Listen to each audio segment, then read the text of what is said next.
Bonsoir, moi je me présente, je suis Alexis Colombe, professeur de finance au CNAM et je dirige le département d'économie et finance. Nous sommes ravis aujourd'hui d'avoir pour ce premier printemps de l'économie au CNAM Bruno Bonnel. Alors pour ceux d'entre vous qui ne le connaîtraient pas encore, c'est l'un des pères de la robotique française. Alors il a une bio impressionnante. Je vais juste vous en donner quelques points essentiels. Il est un multi-entrepreneur spécialisé en technologie interactive. C'est pour ça que c'est bien que vous soyez près de lui ce soir, parce que ça va vous permettre, je pense qu'on va avoir une conférence très, très interactive. Il est ingénieur diplômé de CPE, c'est Chimie Physique Électronique de Lyon. Ensuite, il a eu un master en économie à Dauphine. Il a été nommé entrepreneur de l'année en 95. Il est décoré de l'Ordre national du mérite en 97. Alors, parmi toutes ces expériences d'entrepreneuriat qui, j'espère, inspireront les plus jeunes d'entre vous, et je vois qu'il y en a un certain nombre, en 83, il a fondé Infogrames, qui rachète Atari en 2000. Alors, les consoles Atari, vous connaissez peut-être pas, certains d'entre vous. Moi, j'ai eu le plaisir, quand j'avais votre âge, enfin même plus jeune, de jouer dessus. C'était un énorme succès, donc je suis ravi de mettre un visage sur l'un des fondateurs d'Infogrames. En 96, il a fondé Infony, le premier fournisseur d'accès Internet en France, qui a participé au décollage de l'Internet dans ce pays. Pour vous dire, 96, c'était de la très bonne vista. Moi-même à ce moment-là, j'étais en Californie et donc c'était un timing impressionnant. En 99, il cofonde Game One TV, qui est la première télévision consacrée au monde digital, qui fait désormais partie de MTV. Alors depuis 2007, il préside avec son associé Denis Guino Robopolis, qui est la plus importante société de robotique de service en Europe, en France et en Allemagne, en Europe, qui opère en France, en Allemagne, en Autriche, en Espagne, en Belgique et au Luxembourg. La mission de Robopolis est le conseil et la multidistribution de robotique de service. On reviendra dessus. Bruno Bonnel est également le fondateur d'Awabot, j'espère que je prononce bien, société de création de plateformes robotiques et notamment Imox, je pense qu'on pourra revenir aussi dessus, qui est un robot augmenté à destination des marchés éducatifs et de loisirs. Bruno Bonnel est aussi le président de Cirobo, le syndicat professionnel de la robotique de service en France, qui a organisé le premier salon européen du secteur InnoRobot, qui, je crois, était un immense succès dans sa 3e édition cette année. Voilà, donc je passe parce que la biographie est longue. Bruno Bonnel a aussi monté différents fonds d'investissement spécialisés dans la robotique et dans la robotique de service. Donc, encore une fois, je suis au nom du CNAM, je suis ravi de vous accueillir ce soir, le printemps de l'économie également. Je pense que vous êtes gâtés pour cette première conférence du printemps de l'économie au CNAM. Voilà. Bruno, c'est à vous. Alors, j'appuie sur la machine. Voilà. C'est bon, c'est bon. C'est bon. Vous m'entendez? Bien. Parce qu'il faut parler dans le micro, sinon. Rapprochez un petit peu. Encore? Oh là là, je vais le manger. Bon. Bonsoir. Oui, la bio est longue, mais ça me rajeunit surtout d'être avec vous. Je crois que vous venez du lycée Turgot, c'est ce qu'on vient de me dire, pour la plupart d'entre vous. Bon alors, comme vous êtes tous du lycée Turgot, qui est un très bon lycée, que vous êtes tous en classe scientifique, on va juste parler en base 2 ce soir, on va juste parler un peu technique. On va parler de singularité, de points d'inflexion, enfin de trucs sympas, quoi. On va juste préparer un peu le bac. Plus sérieusement, on va parler de robots. Et on va commencer. Donc moi je souhaite, ça je vous dis de me rapprocher, je souhaite vraiment que ce ne soit pas une conférence doctorale, il n'y a rien de plus pénible. Puis surtout, j'ai pas le souffle pour 1h30, puis c'est très fatigant, c'est que ça soit interactif. Donc je vais vous parler un petit peu en section, puis je vais un peu vous donner la parole si vous avez des questions, puis on va essayer de faire ça un petit peu plus dynamique qu'une conférence traditionnelle. Alors, je vais commencer par le début, c'est-à-dire la robotique. Quand on vous parle de robots, vous avez tous un imaginaire par rapport à ça, vous avez vu dans des livres, dans des films. On va commencer par la définition de ce qu'est un robot, puisque ce que vous voyez quand on dit robot, c'est généralement quelque chose qui est aussi entre Terminator, la guerre des étoiles, et vous dites ouais c'est cool, espèce d'homme mécanique. Alors, l'origine du mot robot, c'est intéressant de s'en rappeler, c'est un auteur tchèque qui s'appelle Capek, et qui a inventé ce mot à partir du russe, qui est en russe robota, qui veut dire le travail pénible. C'est travailler, mais travailler de façon très dure. En tchèque, ça a exactement la même racine, robot. Et il a écrit une pièce qui s'appelait Rossum Universal Robot, qui était une pièce dans les années 20. Et vous vous rappelez que les années 20, c'est les années de la révolution, vraiment du développement difficile de la révolution industrielle, de la taylorisation. Donc la préoccupation, c'était le travail à la chaîne, c'était le travail pénible et répétitif. Donc il a inventé ces personnages qui s'appelaient les robots, qui étaient des êtres humains décérébrés, un peu métalliques, et qui faisaient le boulot à la place des êtres humains. Et effectivement, l'angoisse de l'époque, c'était on ne peut plus travailler de façon pénible, on va inventer des machines pas vraiment intelligentes, mais qui peuvent se substituer à l'homme pour pouvoir faire ces boulots-là. Et du coup, dans l'imaginaire et dans le monde entier, cette pièce qui s'est pourtant jouée qu'un très petit nombre de fois, est devenue une espèce de pièce culte. D'ailleurs, pour le printemps l'année prochaine, on la rejouera, ce que je vous propose, on cherche des volontaires, et qui a donc imposé ce nom, robot, à travers la planète entière. Alors, il y a un deuxième mot tchèque qui s'est imposé à la planète entière. Celui qui le trouve gagne un cadeau. Il y a un deuxième mot tchèque qu'on dit, dans tout le monde entier, il a le même nom. Non, c'est pas le cas. Ah, pas mal, hein, c'est pas mal. Vous auriez eu un cadeau, mais c'est pas le cas. Et rien à voir entre les robots et la polka, mais c'est rigolo de voir que dans un tout petit pays, on peut finalement générer des idées intéressantes. Rappelez-vous de ça chaque fois que vous lisez les journaux. Quand on vous dit que la France est foutue, il y a 2-3 idées qui peuvent se développer à travers le monde à partir d'idées très simples. Mais plus sérieusement, un robot, donc c'est devenu dans l'imaginaire de tout le monde cet être qui ressemble à un homme, qu'on appelle un androïde ou un humanoïde, et qui est censé remplacer l'homme. Avec toutes les angoisses que ça a généré, on va y revenir tout à l'heure. Mais la réalité d'un robot, c'est que c'est beaucoup plus simple que ça. Un robot, c'est une machine qui a 3 caractéristiques. Un, elle a un ensemble de capteurs qui captent son environnement, c'est-à-dire qu'il est capable de saisir des informations de chaleur, de distance, etc. Donc ça, c'est le capteur. Ensuite, elle a un ensemble de processeurs, c'est ce qui en fait une machine dite intelligente, qui avec des programmes prennent une décision par rapport à ces capteurs. Et puis une fois qu'on a ces capteurs et ces processeurs qui permettent de prendre une décision, il y a une troisième composante qui caractérise les robots, c'est ce qu'on appelle les actionneurs ou les activateurs. Ce sont des moteurs, ce sont des bras, ce sont une manière d'agir sur le monde. Donc cette trilogie capteur, processeur, actionneur, c'est ça la définition du monde des robots. Alors, des robots, vous en utilisez, enfin pour certains d'entre vous, tous les jours. Quand vous prenez la ligne 14, c'est un robot. La ligne 14, le métro, qui n'a pas de conducteur, il a bien des capteurs, il sait quand il arrive en gare, il sait repérer les signaux, il sait prendre donc la décision de ralentir ou d'accélérer ou de démarrer. Et quand il prend la décision de s'arrêter, il agit sur des freins, il agit sur des activateurs, des moteurs électriques qui le font arrêter. Donc vous voyez que c'est un robot un peu idiot, hein, il a l'intelligence d'une courgette, mais cette intelligence lui permet quand même d'agir à la place des hommes.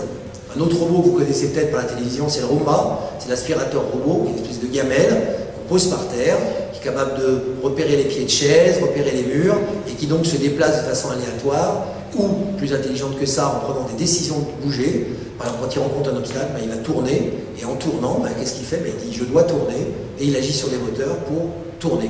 Donc vous voyez que ces robots, aujourd'hui, ils commencent à se banaliser dans votre vie quotidienne. Les ascenseurs les plus sophistiqués des grandes tours de Dubaï, par exemple, ce sont de vrais robots. Ils sont capables d'optimiser, en fonction des capteurs qu'ils ont, ils sont capables d'optimiser leur trajectoire et de faire aussi que le confort soit sympa. Il y a même des ascenseurs qui sont capables de détecter s'il y a des gens qui sont plus ou moins âgés dans un ascenseur et donc d'ajuster leur course, leur vitesse de montée en fonction de ça. C'est-à-dire qu'on ne soit pas en arrivant au 100e étage d'une tour, tous en train de vomir ou tous en ayant le mal de mer.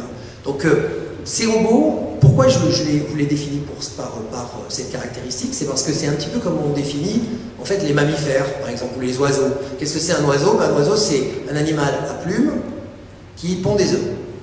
On ne dit pas un oiseau, ça vole. Donc on ne définit pas un oiseau par la caractéristique de ce qu'il fait, on le définit par 2 composantes simples, des plumes, et il pond des œufs. Une autruche, ça ne vole pas, c'est un oiseau. Une poule, sauf dans certains cas très rares, quand on la jette du 8e étage, ça ne vole pas du tout. De la même manière, les mammifères, on dit que ce sont des animaux à poils qui sont vivipares, c'est-à-dire qui ne pondent pas des œufs par définition. Et donc vous avez des gros mammifères, l'éléphant, vous avez des tout petits mammifères, la souris. Vous avez des mammifères comme nous qui marchent plutôt sur 2 jambes. Il y en a qui se pendent aux arbres, il y en a qui marchent sur 4 pattes. Vous voyez qu'on ne caractérise pas un ensemble aussi complexe qu'une classe animale par des fonctions qu'on va qualifier d'usage ou des aspects. Donc la première chose que je voudrais sortir de votre tête aujourd'hui, c'est que la robotique, c'est les humanoïdes et les androïdes. Je crois que c'est important que vous compreniez ça, surtout dans le contexte de cette conférence qui parle justement d'humanisme. Et donc on a une espèce de réflexe immédiat de dire « Ah mais les robots c'est les humanoïdes, le reste c'est des machines ». Non, non, il y a beaucoup de machines qui sont bien plus intelligentes, bien plus performantes que ces fameux humanoïdes qui ont inventé M. Capek en son temps. Alors, toujours dans votre imaginaire, dans la robotique, j'ai parlé tout à l'heure de Star Wars. Dans Star Wars, vous avez 2 robots emblématiques, vous avez C3PO, donc l'humanoïde en ferraille dorée, et puis vous avez la boîte de conserve un peu grosse qui s'appelle R2D2. Et quand on interroge les gens, quand on leur dit mais c'est quoi le plus sympa des deux? C'est lequel le plus sympa des deux? Eh bien, on pourrait faire le test ici. Dans une grande majorité, celui qu'on préfère, c'est R2D2. C'est-à-dire que, je vous donne le chiffre, c'est 77% de la population préfère R2D2 à C3PO. Pourquoi? Mais parce qu'on le trouve un petit peu gauche, le C3PO. Hein, il a des gestes de robot, il est un peu casse-bonbon, hein, il n'arrête pas de raisonner, il ressemble à un homme, en même temps c'est pas un homme. Donc on se dit, ouais, il est cool, mais celui-là, au bout d'un moment, il nous agacerait. Est-ce que l'autre, on n'a pas de compétition avec lui, on est plutôt dans un partenariat avec lui, on le trouve plutôt sympathique, on se dit tiens, si j'en avais un comme ça à la maison, ça serait cool, je pourrais regarder la princesse Leila à distance et je pourrais faire des trucs sympas sur mon vaisseau spatial. Donc ça aussi c'est un élément intéressant parce que ça a donné lieu à une théorie. C'est la théorie qui s'appelle la théorie de l'étrange étrangeté. En anglais ça se dit Uncanny Valley, si vous allez sur internet, vous cherchez Uncanny Valley, Uncanny ça veut dire étrange en américain. Et c'est une théorie intéressante qui dit que les gens trouvent sympathiques les robots qui ressemblent à l'homme. Et si on traçait une courbe, on revient à nos histoires de science, si on traçait une courbe d'empathie sur les robots par rapport à leur forme et leur rapprochement à l'être humain, on verrait qu'on commence, on va dire, avec une petite poupée, on la trouve sympa, on la trouve cool, et puis plus elle se rapproche de l'homme, plus on l'aime. On dit, ouais, elle est vachement bien cette poupée, elle est cool, elle est vraiment intéressante. Puis il y a un moment donné où le robot humanoïde, il est un petit peu zombiesque.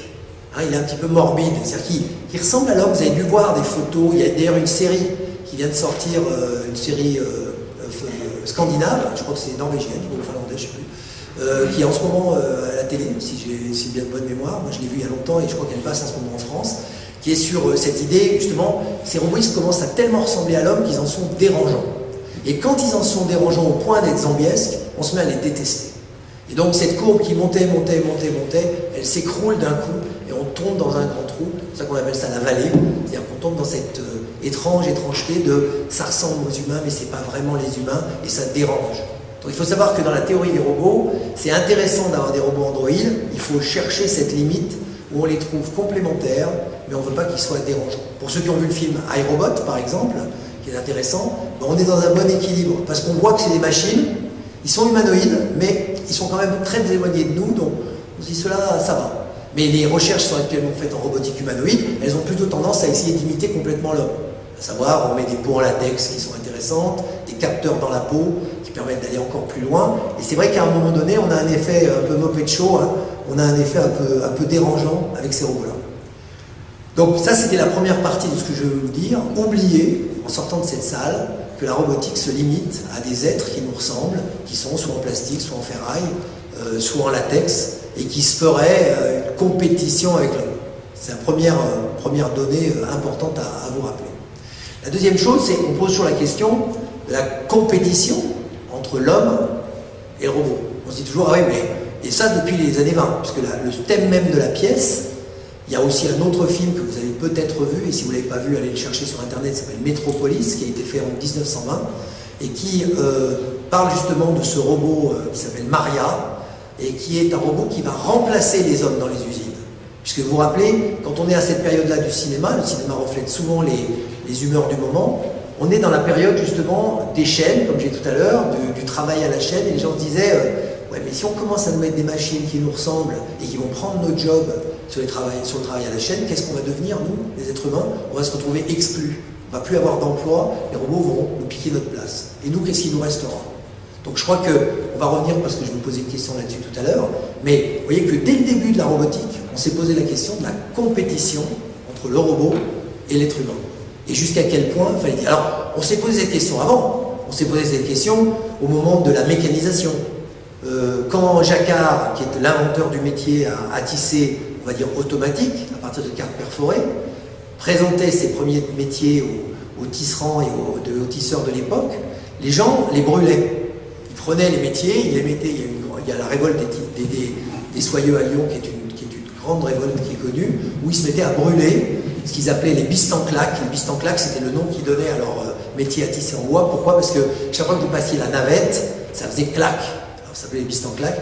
Et donc, ils sont mis à les brûler en disant « ça va nous prendre nos jobs, ça va nous prendre notre travail, la mécanisation, on le rejette ».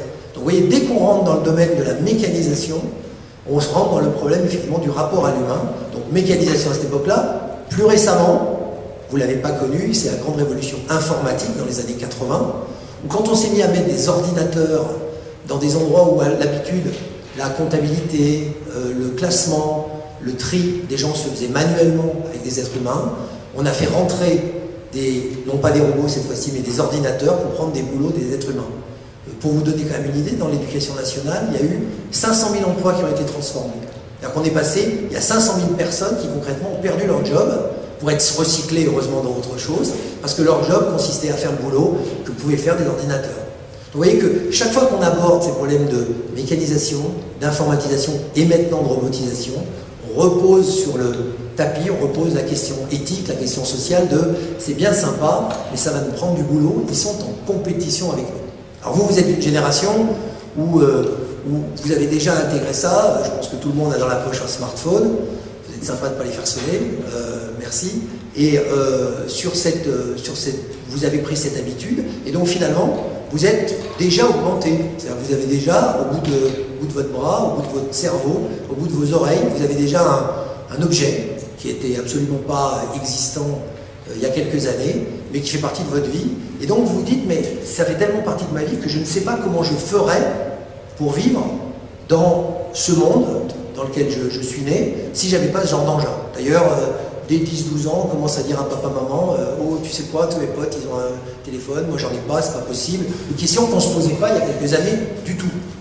Et je crois que d'instinct, ce que vous faites, c'est que vous adoptez des technologies pour faire face à un monde qui se bouleverse et qui devient de plus en plus complexe. Et c'est ça l'enjeu de notre conférence. L'enjeu de notre conférence, c'est vous allez vivre, nous allons vivre, vous plus longtemps que moi, je l'espère pour vous, nous allons vivre dans un monde qui va devenir de plus en plus complexe sur le traitement de la donnée. En général, c'est ce qu'on appelle le monde des big data. Alors ce monde, il a commencé dans les années 80. Dans les années 80, le numérique, c'était l'ordinateur. On est passé d'un truc qui s'appelait les gros ordinateurs, qui sont nés dans les années 40 pour faire la bombe atomique, pour trier les gens, pour faire les élections, etc. C'est des machins qui ne tenaient même pas dans la pièce. On est passé à l'époque des mini-ordinateurs. Alors ça, c'était des trucs qui avaient la taille à peu près d'une voiture, et dans lesquels on avait la puissance de calcul à peu près de vos calculatrices, de terminal, mais ça tenait quand même la place d'une voiture. Et puis des mini-ordinateurs, on est passé dans l'époque des micro-ordinateurs, donc c'est-à-dire des trucs que vous utilisez aujourd'hui qui sont sur la table. Et cette transformation, c'était les années 80, c'était l'arrivée du numérique dans notre vie. Après, il y a eu les années 90, où on a inventé un truc sympa dans les années 90, c'est le téléphone portable. Le téléphone portable, c'est-à-dire qu'on s'est mis à comprendre qu'on n'avait plus besoin d'un fil pour parler à des gens au téléphone. Pourquoi? C'est aussi du numérique, parce qu'on utilisait justement des transmissions de données numériques. Donc, dans les années 90, le téléphone portable, c'était... le numérique, c'était le téléphone portable. Puis, arrivé les années 2000, les années 2000, c'est l'Internet, à savoir qu'on s'est dit, tiens, si on peut transporter, si on a des ordinateurs et qu'on transporter du numérique à travers, on va dire, les ondes, pour faire court, ou en tout cas les fils, on va pouvoir envoyer des données sur des écrans. Et on est arrivé à l'époque de l'Internet, avec l'explosion d'Internet et la transformation qui s'en est suivie. Les années que nous vivons aujourd'hui, les années 2010, c'est les années qu'on appelle du big data ou du smartphone. C'est-à-dire qu'on se dit, finalement, si j'arrive à combiner la puissance des ordinateurs, plus la télécom, et que j'arrive à trouver la gestion des données de l'Internet, boum, j'arrive dans un machin qui s'appelle le smartphone, alors que ça soit un BlackBerry, un iPhone, un Samsung, un ce qu'on veut, un Xperia, il se sophistique de plus en plus, je voyais les affiches de l'heure dans Paris, on est à la 4G. Pour vous donner quand même une idée, la vitesse de transmission de la 4G par rapport à ce qu'étaient les années 90, c'est des puissances, on peut dire c'est à peu près 10 000 fois plus vite que ce qu'on avait à l'époque, en termes de vitesse. C'est-à-dire que quand vous voyez une vidéo, pour afficher une page sur un ordinateur première génération Internet, il fallait entre 1 et 2 secondes. On disait qu'en dessous de la seconde, c'était cool. Aujourd'hui, en 4G, vous avez des affichages qui sont quasiment instantanés d'images animées. Donc on a vraiment passé des grandes découvertes scientifiques à travers tout ça. Mais je veux rester sur ma ligne du numérique. 81 les ordinateurs, 90 les téléphones portables, 2000 l'Internet, 2010 le Big Data, les smartphones, 2020, ça sera les objets connectés et la robotique. C'est pour ça que c'est intéressant de vous en parler, parce que quand vous allez arriver sur le marché du travail, quand vous allez dans votre vie sociale de demain, quand vous allez devoir faire des achats, vous allez, d'une façon complètement banale, intégrer les robots dans votre vie quotidienne. Et c'est ça qui est intéressant quand je parle à des gens comme vous, parce que j'aimerais bien tout à l'heure vous entendre un petit peu sur ce sujet. C'est-à-dire qu'il ne va pas y avoir de grand soir de la robotique. Il n'y a pas un jour un Steve Jobs qui va dire « ceci est une révolution en représentant du robot ». Ce qui va se passer, c'est que la robotique va s'infiltrer d'une façon complètement naturelle dans votre vie. Alors, j'ai parlé des métros, on va parler une seconde des voitures. Aujourd'hui, vous voyez des pubs à la télé, vous en avez vu certaines, peut-être que vous en possédez ou vos parents en possèdent, des voitures qui se garent toutes seules. Qu'est-ce que c'est une voiture qui se gare toute seule? Elle capte l'information de là où elle est capable de mesurer les distances, elle prend une décision, elle tourne le volant, elle se gare, donc ça veut dire qu'elle fait capteur, processeur, actionneur, donc elle commence à être robot. Alors on la pilote encore un petit peu, mais d'ici une vingtaine d'années, il y aura des voitures qui seront entièrement robotisées. C'est-à-dire qu'on remontera dedans, on dira emmène-moi au CNAM et elle nous emmènera sans aucun problème, sans qu'on ait besoin de la penser. On reviendra sur les conséquences sur l'humanisme tout à l'heure, mais ça veut dire, déjà encore en termes de technologie, que ça veut dire qu'il va falloir qu'on repense, avec l'intelligence apportée aux machines, il va falloir qu'on repense des dizaines, des centaines, des milliers d'objets qui nous entourent tous les jours. Parce que si vous montrez ça à quelqu'un de 1970, et vous l'avez vu dans des films, et que pour lui dire c'est un téléphone, il va vous rigoler au nez, évidemment il ne dit pas du tout un téléphone, c'est un gros machin, avec une poignée, avec un écran dans lequel on peut composer des numéros. Est-ce que vous avez déjà vu un téléphone de ces années-là? Vous avez déjà vu? Bon, est-ce que vous en avez déjà servi d'un? Est-ce que ça vous est déjà arrivé? On vous en a posé un, vous avez pensé. Parce que c'est arrivé à ma fille. Ma fille, elle a déjà un petit peu plus âgée que vous, elle doit avoir 25 ans. Ma fille, je lui ai montré ce téléphone, je lui ai dit tiens, fais-moi, appelle donc. Qu'est-ce qu'elle a fait? Elle a vu des numéros, donc elle a appuyé dans les trous. C'est un cadran qui est circulaire avec des trous, d'accord? Elle a vu des numéros, elle a appuyé dans les trous, bêtement. Alors que la mécanique de l'époque, c'était qu'il fallait faire tourner le cadran, parce que c'était l'angle. Alors le 1, c'était l'angle le plus long, le 2, d'ailleurs, on aimait bien les numéros qui étaient avec beaucoup de 8 et beaucoup de 9, parce qu'il fallait faire 1, 2, et ça faisait ta-ta-ta-ta-ta-ta-ta, et la remontée du ressort donnait. Bon vous voyez bien que les gens des années 70, quand on leur dit non, mais il y a les écrans tactiles, regarde, c'est cool, on appuie, ça marche, c'est génial, ils disent mais attends, on est dans un autre monde. Et c'est cette révolution-là que vous vivez tous les jours, sans vous en rendre compte. Et c'est quand vous aurez vous-même un âge avancé, canonique comme le mien, vous retournerez, vous direz mais c'est pas possible, qu'est-ce qui s'est passé au cours des 30 dernières années, comment j'ai pu évoluer? Beaucoup des plus vieux de la salle savent que moi je me rappelle plus comment je vivais avant. Je sais pas, je sais plus du tout comment je faisais, parce qu'on n'avait pas de téléphone portable, on avait beaucoup d'activités, j'ai créé des entreprises, on travaillait, on ne savait pas comment on travaillait. Pourquoi? Parce que l'ensemble de la société était au même niveau. C'est-à-dire qu'on savait que si on se ratait au rendez-vous de 8h15 devant le cinéma, et c'est pas de chance, on se retrouvait pas. C'est ah non mais excuse-moi je me gare, non désolé je suis dans la salle, tu me chercheras si tu me trouves, pas de chance. Le nombre de dates qui ont été ratées à cause de ça, vous imaginez même pas, le nombre de filles qui ont été ratées, de mecs qui ont raté la femme de leur vie, parce que justement ils sont arrivés à 8h10 pour 8h est incroyable. Aujourd'hui grâce à ça n'empêche, vous ratez plus les femmes de votre vie et vous les hommes de votre vie, mesdames, c'est plutôt pas mal. Alors, c'est pas complètement par hasard que je vous pose cette question, je vous interroge là-dessus, c'est que c'est bien parce que l'ensemble de la société est en train de se transformer, est en train d'évoluer, et cette société au niveau mondial, que vous-même, vous êtes obligés, pour être des êtres humains normaux, entre guillemets, comme notre président dans ce monde-là, vous êtes obligés de vous adapter et de comprendre et de gérer de mieux en mieux ces outils. Encore une fois, c'est pas violent, ça se fait tous les jours, mais il y a des meilleurs que d'autres. Il y a des mecs qui savent vraiment bien se servir d'un téléphone ou de leur iPhone. Il y en a qui connaissent super bien les applications qui servent à tout. Puis il y en a qui sont un peu plus... bon, alors je vous annonce qu'au lycée Turgot, l'année prochaine, il y a une classe au téléphone portable.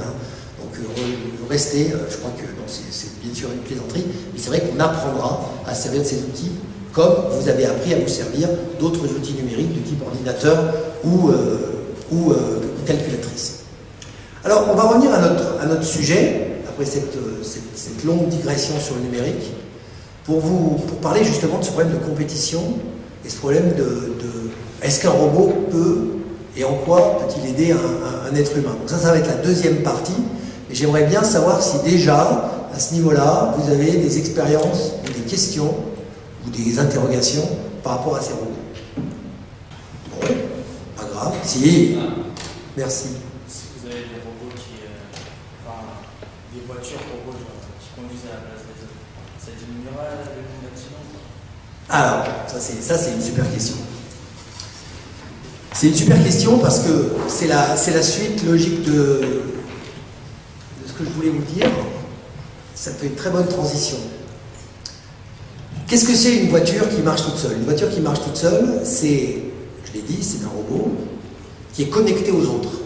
Donc les robots, il faut les penser connectés aux autres. Et s'ils sont connectés aux autres, dans leur capteur, dans leur système de processeurs, ils ont la capacité de savoir comment ils sont les uns par rapport aux autres. Donc vous devez imaginer que dans une ville, vous conduisez avec vos propres capteurs et vous pouvez être fatigué, vous pouvez être distrait, vous pouvez recevoir un coup de téléphone et ce petit moment de distraction peut faire que vous appréciez beaucoup moins bien la situation. Ce n'est pas un cas qui arriverait avec un robot. Il ne va pas se laisser distraire parce que non seulement ce n'est pas vraiment son trip l'émotion, il peut recevoir un choc, il peut être surpris, une question, une surprise, etc. Lui, ça ne va pas le toucher. Mais en plus de ça, il a une mission qui est dédiée, c'est effectivement de se gérer entièrement dans ce trafic. Il est concentré sur un seul objectif. Donc par exemple, qui dit, si on avait une ville où il n'y avait que des voitures robots, ça pourrait être une ville sans feu rouge. Parce qu'on sait aujourd'hui gérer des flux de voitures qui se croisent sans jamais se toucher. On sait gérer des flux de données. Alors, quand vous ferez des études plus supérieures, vous verrez, pour ceux qui font de la physique, effectivement, c'est pas du tout un problème en termes de théorie physique de gérer une complexité de différents objets qui se croisent dans tous les sens. C'est déjà le cas.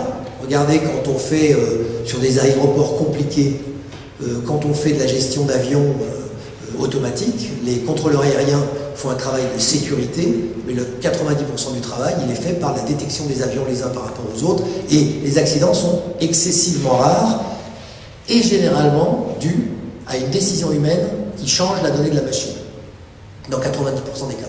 C'est très très rare qu'il y ait un bug, mais ça peut arriver, c'est très très rare qu'il y ait un bug, et donc on sait gérer des objets, même en 3D, puisqu'ils sont en 3D, donc on sait encore mieux les gérer quand ils sont sur une route, donc on saurait les faire croiser. Donc la réponse à votre question, c'est oui, ça baisserait significativement le nombre d'accidents, mais il va y avoir quand même une période intermédiaire qui va durer certainement beaucoup d'années, où il y aura à la fois des conducteurs humains, et à la fois des conducteurs robots. Donc je pense qu'il faut comprendre qu'il y aura de toute façon une certaine incertitude, mais statistiquement parlant, on sera moins vulnérable à ça. Deuxième avantage, les gens pourront conduire plus longtemps. C'est-à-dire que moi j'aurai, je sais pas, peut-être 90 ans quand il y en aura pas mal. À 90 ans, aujourd'hui, on vous déconseille quand même de conduire. Parce que vous n'avez plus la force musculaire, parce que vous n'avez plus l'attention, parce que vous êtes plus facilement déconcentré. Donc, avoir la possibilité d'avoir un véhicule qui vous transporte, donc de rester dans une autonomie, c'est important. Je le coche celui-là dans l'humanisme. C'est-à-dire, c'est une des grandes fonctions humanistes de la robotique, c'est bien d'apporter plus de confort et d'assistance aux personnes, et encore plus spécifiquement aux personnes âgées, aux personnes handicapées. Donc ça veut dire qu'on a bien une fonction confort au niveau du robot et une fonction sécurité qui vont participer à cette notion d'humanisme pour les robots. Alors, cette question, elle en amène une autre, qui est intéressante aussi, qui est de dire, mais dans ce monde-là, si on arrête la robotique, on ne saura plus rien faire. Bon, vous avez tous vécu, il y a quelques mois, la grande déflagration Orange, où d'un coup, Orange a vu pendant 8 heures, je crois, le réseau entier de téléphones portables qui est tombé. Vous vous rappelez, ça a fait la une des journaux, on ne pouvait plus appeler, on ne pouvait plus rien faire, etc. Dans cette période-là, on a vu que les gens se sont adaptés. C'est-à-dire que, ils ont cherché à retrouver les réflexes qu'ils avaient avant. Alors il y a eu un peu de panique, mais comme ça a duré 8 heures, sur ces 8 heures, on a vu une courbe d'adaptation qui a été très rapide. Donc il faut aussi faire confiance à l'être humain pour dire bah, si je peux plus le faire comme ça, il va falloir que je retrouve des solutions pour le faire autrement. Donc je crois qu'il ne faut pas non plus penser que le progrès, c'est aller dans un sens qui va nous aliéner et nous enfermer.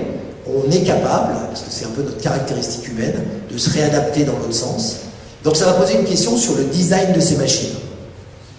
Parce que pour ceux qui voudraient un jour embrasser les carrières par exemple de l'automobile, on va rester dans cet exemple-là, on en prendra d'autres après, bah, on va se dire, bah, si j'ai une voiture qui marche toute seule, comment je vais la dessiner, une voiture qui marche toute seule? Ben, j'ai plus besoin de volant, puisqu'elle marche toute seule. Enfin, elle sait se déplacer toute seule. J'ai plus besoin de pédale, puisqu'elle pilote les actionneurs toute seule. Est-ce que j'ai besoin d'un pare-brise? Ben, juste pour regarder autour. Mais ça se trouve, je vais faire un peu comme dans le métro, je vais en profiter pour lire un bouquin, taper une petite sieste. Bon, ce qui se passe dehors va être assez anecdotique. Donc ça veut dire que ça va nous obliger, dans le cas spécifique de la voiture, à réfléchir. Les ingénieurs vont avoir des jobs à dire bah, on va réinventer la voiture. Alors pourquoi une voiture à 4 roues par exemple? Parce que c'est vrai que pour la manipulation humaine consiste à piloter un véhicule avec un volant et pour diriger la voiture, bah, le plus simple, quand on a cherché beaucoup de choses, il y a eu beaucoup d'essais qui ont été faits au cours de toutes les centaines d'années, la centaine d'années où il y a eu des automobiles, bah, on s'est dit bah, quand même les 4 roues c'est quand même ce qu'il y a de pratique. Alors on a sophistiqué le truc, mais on est resté là-dessus. Mais rien ne nous dirait que les véhicules robots ne pourraient pas rouler sur une seule roue. Parce qu'aujourd'hui, il y a des techniques qu'on appelle les techniques gyroscopiques. Vous avez peut-être vu dans la ville des Segway, vous avez peut-être vu ces espèces de véhicules dans lesquels vous montez, et puis vous penchez en avant, et ça avance, vous reculez, ça s'arrête. Ça s'appelle ce qu'on appelle un gyroscope. Un gyroscope, c'est une espèce de système qui permet à une plateforme de rester toujours horizontale, quoi qu'il se passe. Bon, on pourrait imaginer une voiture avec une seule roue centrale, avec un système de gyroscope, elle serait tout aussi confortable que les voitures que vous avez aujourd'hui. Avantage, bah, moins de roues, moins de pneus, développement durable, pas mal. Déjà 1 sur 4 de supprimer, pas mal, bonne idée, parce qu'on peut traiter ce dossier. Donc vous voyez que la robotique aussi, ça vous amène à l'idée de l'optimisation. Donc on a dit confort, on a dit sécurité, on dit aujourd'hui optimisation. L'optimisation, ça mène à effectivement les économies de toutes sortes, économie d'énergie, économie de pollution, parce que la machine, elle est vraiment faite, quand on n'aborde plus les problématiques de la même manière, bah, on peut inventer des méthodes complètement nouvelles, complètement révolutionnaires, dans le cas précis, de déplacement. On va prendre d'autres exemples de la voiture, mais je voulais un petit peu vous montrer que cet objet aussi quotidien, avec lequel vous vivez tous les jours, vous êtes de la génération où il va peut-être disparaître des centres-villes. Et ça, c'est intéressant. Parce que je vais vous donner quand même quelques données sur ces véhicules, puis après j'arrête de parler de voitures, je vous promets, je parle d'autres trucs. Dans une ville comme Paris, les véhicules individuels, 95% du temps, sont immobiles. Ils ne se déplacent pas. Donc ça s'appelle un véhicule, mais ça ne bouge pas. C'est-à-dire le moment où il est garé, dans un parking, quand vous travaillez, ou le moment, la nuit, quand vous dormez, il est aussi garé, au bord du trottoir ou sur un parking. Le moment où vous allez faire une petite course, donc vous la prenez, vous arrêtez, le temps de trajet par rapport au temps de la course, réfléchissez, vous allez voir qu'il est complètement disproportionné, à la baisse. Donc 95% ne bouge pas. 95% ne bouge pas, mais il y a pire.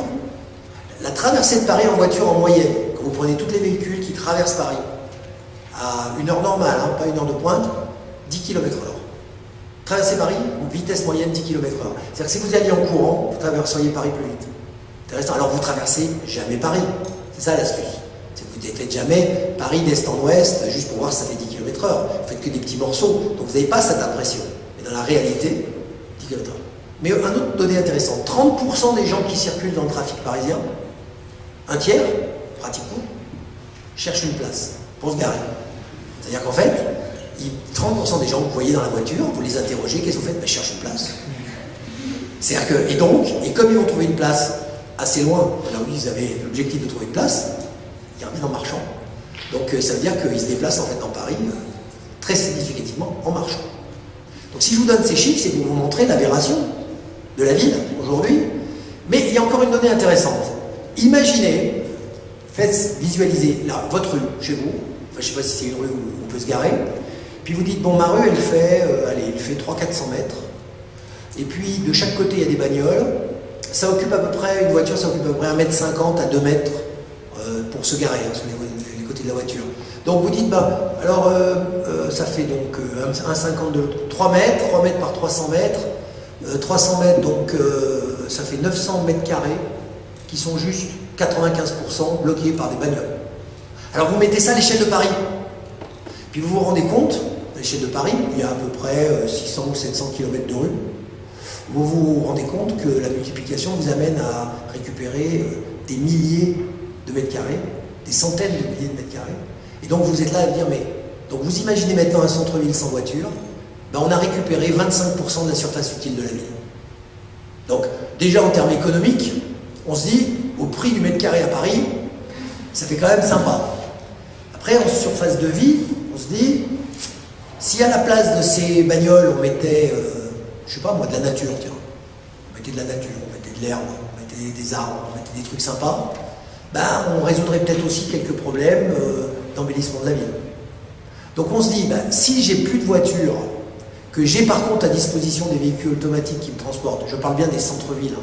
Cette théorie n'est naturellement ne fonctionne pas pour des sites périurbains ou pour la campagne. Ben, si j'avais ça, finalement, ben, je gagne en place, je gagne en confort de vie, j'ai pas à me taper une voiture et à garer, qui me sert à rien. Donc si vous voulez, on arrive dans une logique, vous voyez, on est en train de dire que la robotisation, ce que moi j'appelle la révolution, hein, la révolution des robots, la révolution, ben, elle est en train de transformer notre paysage urbain. Alors, il y a des gens qui l'ont connu, ça. Vous ne les avez pas connus, moi je les ai à peine connus, c'est nos arrière-grands-parents, même nos arrière-arrière-grands-parents, en ce qui vous concerne, voire vos arrière-arrière-arrière-grands-parents, pour certains d'entre vous. Qu'est-ce qu'ils ont connu? Ben, ils ont connu les agrandissements des avenues. C'est-à-dire que comme on avait besoin justement, c'était les périodes où on transformait la ville par l'automobile, on avait besoin que les voies s'élargissent, on avait besoin que les trottoirs se rétrécissent, on avait besoin d'élargir les villes. Donc on a transformé la géographie de la ville. Donc vous voyez que quelque chose d'aussi banal que la transformation robotique de quelque chose qui s'appelle le transport personnel entraîne une transformation de notre paysage urbain. Alors, tout ce que je vous raconte là n'est pas utopique, il est juste dans le temps.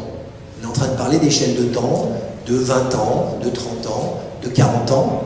C'est-à-dire que quand dans 40 ans, vous baladerez dans le centre-ville de certaines villes, j'espère Paris, parce que j'espère qu'on ne va pas rater cette révolution-là, vous vous rendrez compte que la ville a changé, elle s'est transformée, elle ne ressemble en rien aux traditionnelles villes qu'on a aujourd'hui. Quand vous visitez une ville médiévale, vous imaginez, vous dites, mais comment ils faisaient les gens pour se promener dans la ville? Ben, déjà ils marchaient à pied ou à cheval, donc ils avaient d'autres contraintes, et ils vivaient la ville complètement différemment.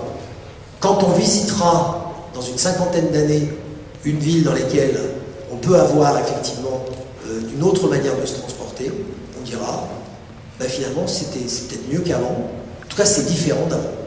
Effectivement, on n'aura plus ces espèces d'artères à 4 voies de chaque côté qui avancent et qui croisent ça. Je ne vous tiens pas du tout un discours écologique, je vous montre comment la technologie, et en l'occurrence la robotique, influe sur notre géographie générale et donc sur notre vie. On est bien au cœur de ce qu'on appelle l'humanisme. C'est comment est-ce qu'on vit avec ces objets-là. Voilà, là on était dehors, on était dans la ville. Avant de passer à autre chose, avez-vous des questions? Parce qu'on va rentrer à l'intérieur de la maison. Et même à l'école. Question. Il y en a un qui était courageux tout à l'heure, j'aimerais bien une question d'une fille. Oui, gagné.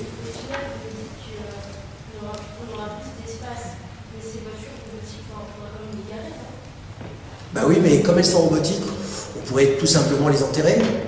On pourrait les mettre là où vous n'aurez jamais envie d'aller. On pourrait... Par exemple, c'est intéressant ce que vous dites. Je vais vous donner un exemple typique. Vous connaissez à tous Amazon. Amazon vient de racheter une société de robotique, de logistique. Alors ça, on est dans l'industrie, c'est un peu pénible. Ce sont des machines, des robots qui sont capables de se faire livrer en camion, qui pourrait être automatique, de décharger le camion, automatique, de trier les objets à leur manière. Et puis quand vous faites une commande sur Amazon, c'est un robot qui, de la commande, c'est-à-dire l'informatique, jusqu'à la livraison, une chaîne sera entièrement automatisée. Alors Amazon s'est posé la question, mais si je fais ça, j'aurai quand même des problèmes de logistique, de distance. Donc ils sont en train d'étudier des projets où ils veulent enterrer, là où les hommes ne pourraient pas travailler, enterrer, c'est-à-dire dans des sous-sols, sous la terre, sous les rues, sous ce que vous voulez. Ils veulent enterrer des stocks de produits. Donc par exemple, je sais pas, dans le quartier, à la place du parking de derrière, on creuse un trou, et c'est un trou, c'est une grande boîte vide, comme une usine enterrée. Et c'est là que des robots cherchent à vous livrer en moins de l'objectif c'est en moins de 2 heures. Mais je pense qu'aujourd'hui ils travaillent sur en moins de 5 heures, en moins d'une demi-journée, c'est-à-dire que vous passez une commande, en moins d'une demi-journée, le stock étant chez vous, ça va arriver chez vous.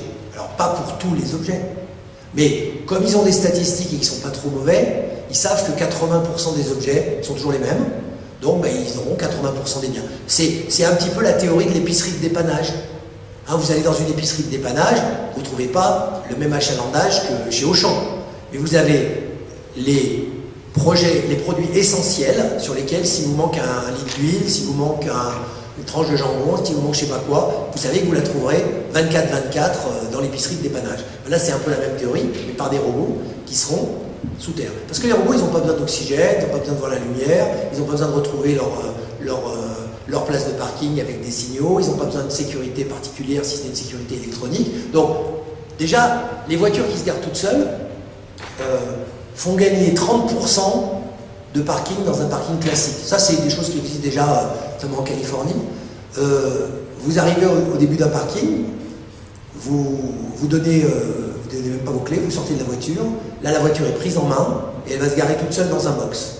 Bon, comme vous n'avez pas à ouvrir les portes, d'accord, vous n'ouvrez pas les portes pour sortir ou pour rentrer, eh bien rien que ça, c'est 30% de place gagnée sur un parking.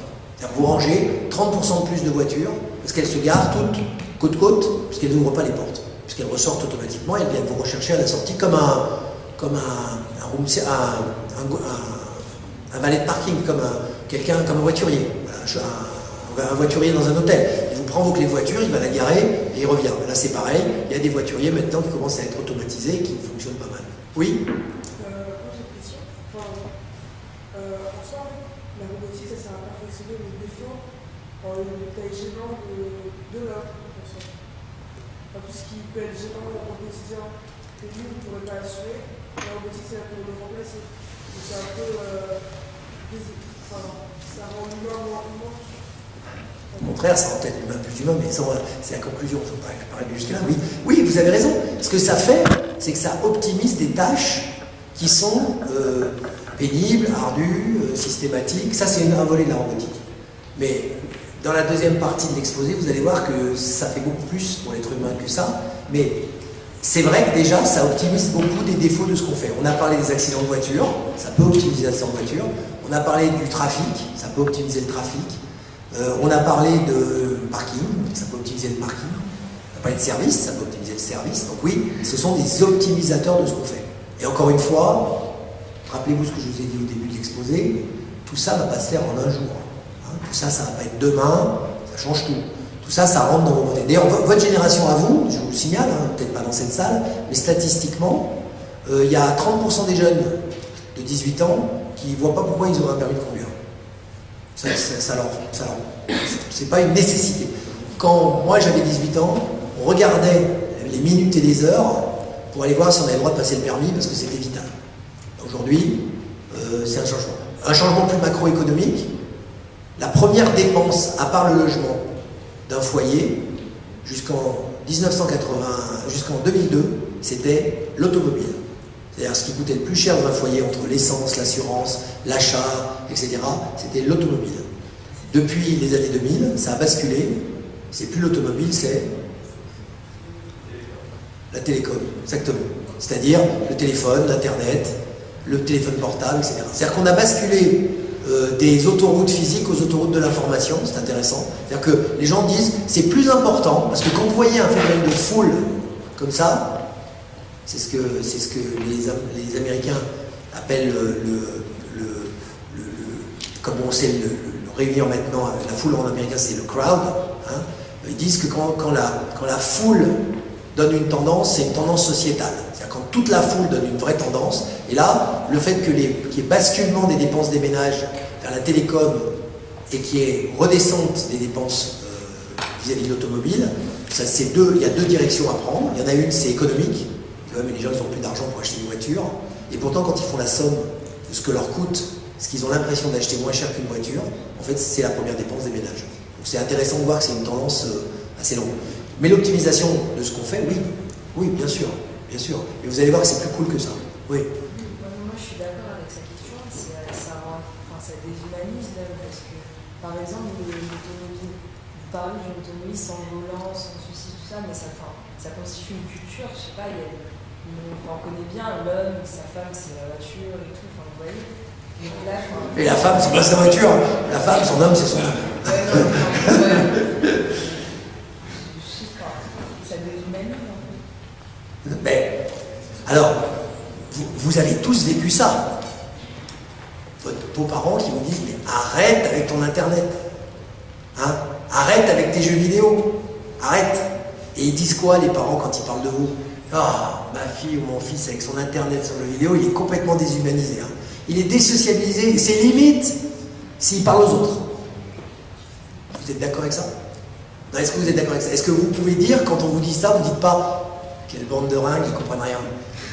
Parce que vos enfants, ou vos petits-enfants, quand ils utiliseront des bagnoles sans volant et sans pédale, ils diront, oui, j'en ai rien à foutre de la bagnole. Alors, la bagnole restera en tant que hobby, il y aura toujours des fans de voitures. Vous savez, des fans du Moyen-Âge qui se déguisent en armure et qui tapent avec des épées, hein, ça existe.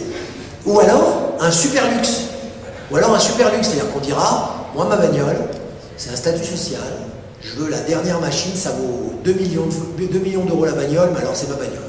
Donc, il y aura bien toujours des gens qui diront, moi, je veux conduire ma voiture, notamment ma génération, on continuera à dire ça, et puis vos enfants vous observent, mais ça ne leur viendra juste même pas l'idée. Mais bah, à quoi ça sert, puisqu'on l'a? On retombera sur la question de tout à l'heure, qui était de dire, si on les enlève, comment on va faire? C'est vrai que la seule chose qu'on gardera, c'est la marche à pied. Donc, on apprendra à faire autrement. Mais, quand vous êtes dans un avion, à ma connaissance, vous n'avez pas de volant, vous n'avez pas de pédale. Rassurez-vous, le pilote non plus. Hein. Ça, c'est juste histoire de vous dire que vous rassurez, mais dans la vraie vie, un A380, ce sont les gros porteurs que vous voyez, ça marche tout seul.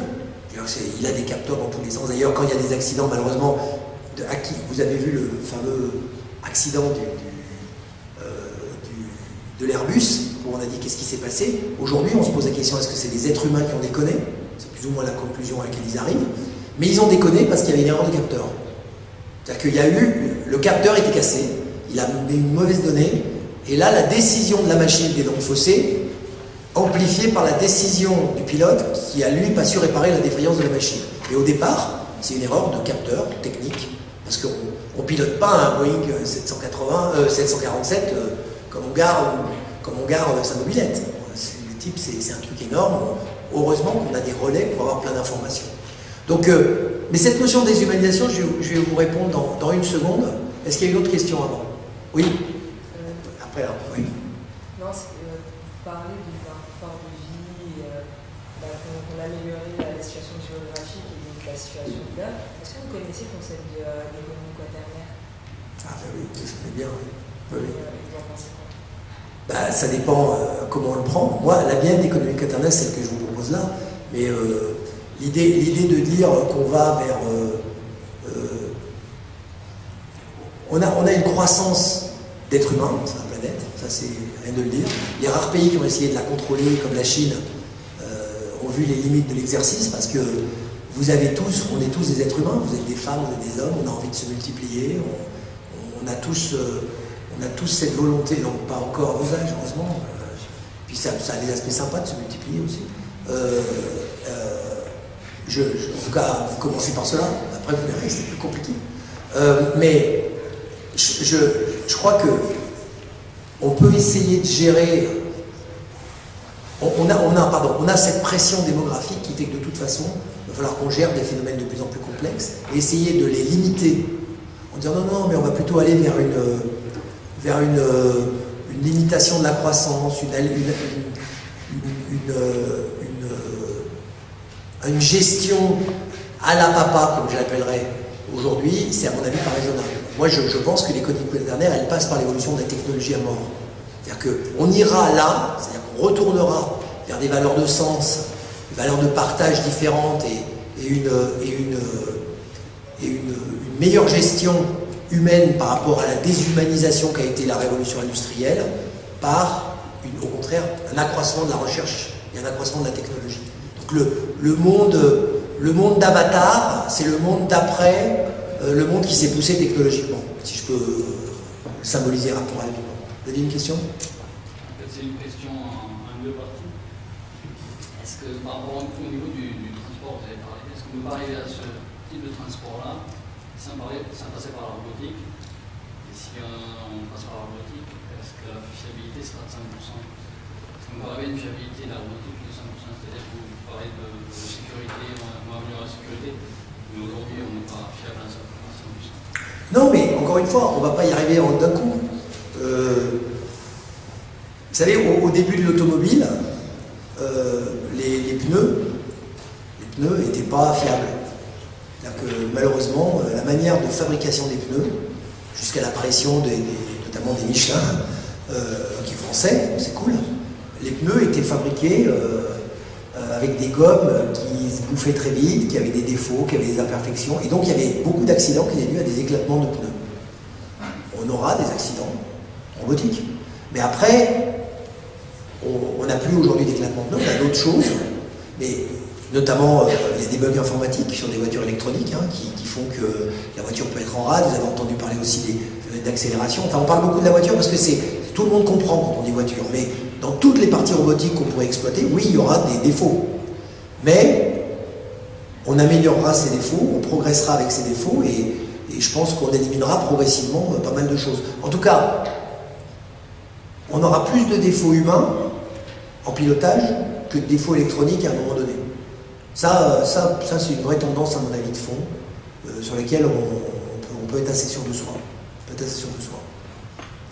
D'autres questions? Plus d'autres questions? Je continue. Alors, on a parlé de la déshumanisation. Alors, si vous parlez de déshumanisation, c'est que j'ai raté mon coup. Donc, je m'en vais. Merci d'avoir écouté. Pourquoi? Parce que vous êtes encore dans le mode du robot en compétition avec l'être humain. Et en fait, je vais vous donner une autre notion, qui est la notion que les instruits de la robotique cachent, disent à personne. C'est la notion de la cobotique. La cobotique, ça veut dire, on ne parle plus de robots, nous on parle de cobo. C'est-à-dire on parle de coopération avec des robots. C'est-à-dire qu'on n'est pas, d'un côté il y a les robots qui font des trucs, et nous les pauvres êtres humains, on se fait, comme je le dis, transporter, ou on nettoie notre maison, et puis on n'est pas impliqué. On est de plus en plus dans une notion où, un petit peu comme vous faites avec votre téléphone portable, il fait plein de choses, votre téléphone portable, que vous ne maîtrisez pas. Il se connecte au satellite qui va bien, il vous repère sur une carte, il sera même capable, là dans les prochaines générations, on parle de 2-3 ans, de discuter avec le téléphone portable de votre voisin sans que vous en rendiez compte. C'est-à-dire qu'il y aura des fonctions de téléphone qui seront des appairements où, dans cette salle, pendant que nous on a cette conversation vachement intelligente, tous nos téléphones discutent entre eux d'un truc. Le téléphone parle de téléphone. Et toi, tu vas bien? Ouais, tu sonnes bien. Ouais, qu'est-ce que t'as fait? Etc. Plus sérieusement, ça veut dire que si par exemple je suis dans une réunion avec quelqu'un et qu'on a tous les deux des téléphones qui sont appairés, ben, on discutera. Et pendant qu'on discute, ben, ils se mettront par exemple d'accord sur des agendas sans nous, en disant tiens, si vous voulez vous faire une prochaine réunion, vous avez déjà choisi des heures où on sait que tous les deux vous êtes dispo. Ou si vous voulez réserver, comme on sait par les connaissances de vos téléphones que vous aimez bien manger italien, ben, pour midi on s'est démerdé, je lui ai demandé, oui il aime bien l'italien, oui d'accord, on a réservé dans l'italien.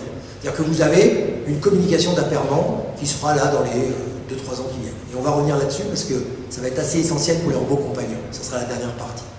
Donc la cobotique c'est quoi? Ben, la cobotique c'est de se dire que on a commencé par améliorer la dextérité de l'homme en inventant les outils.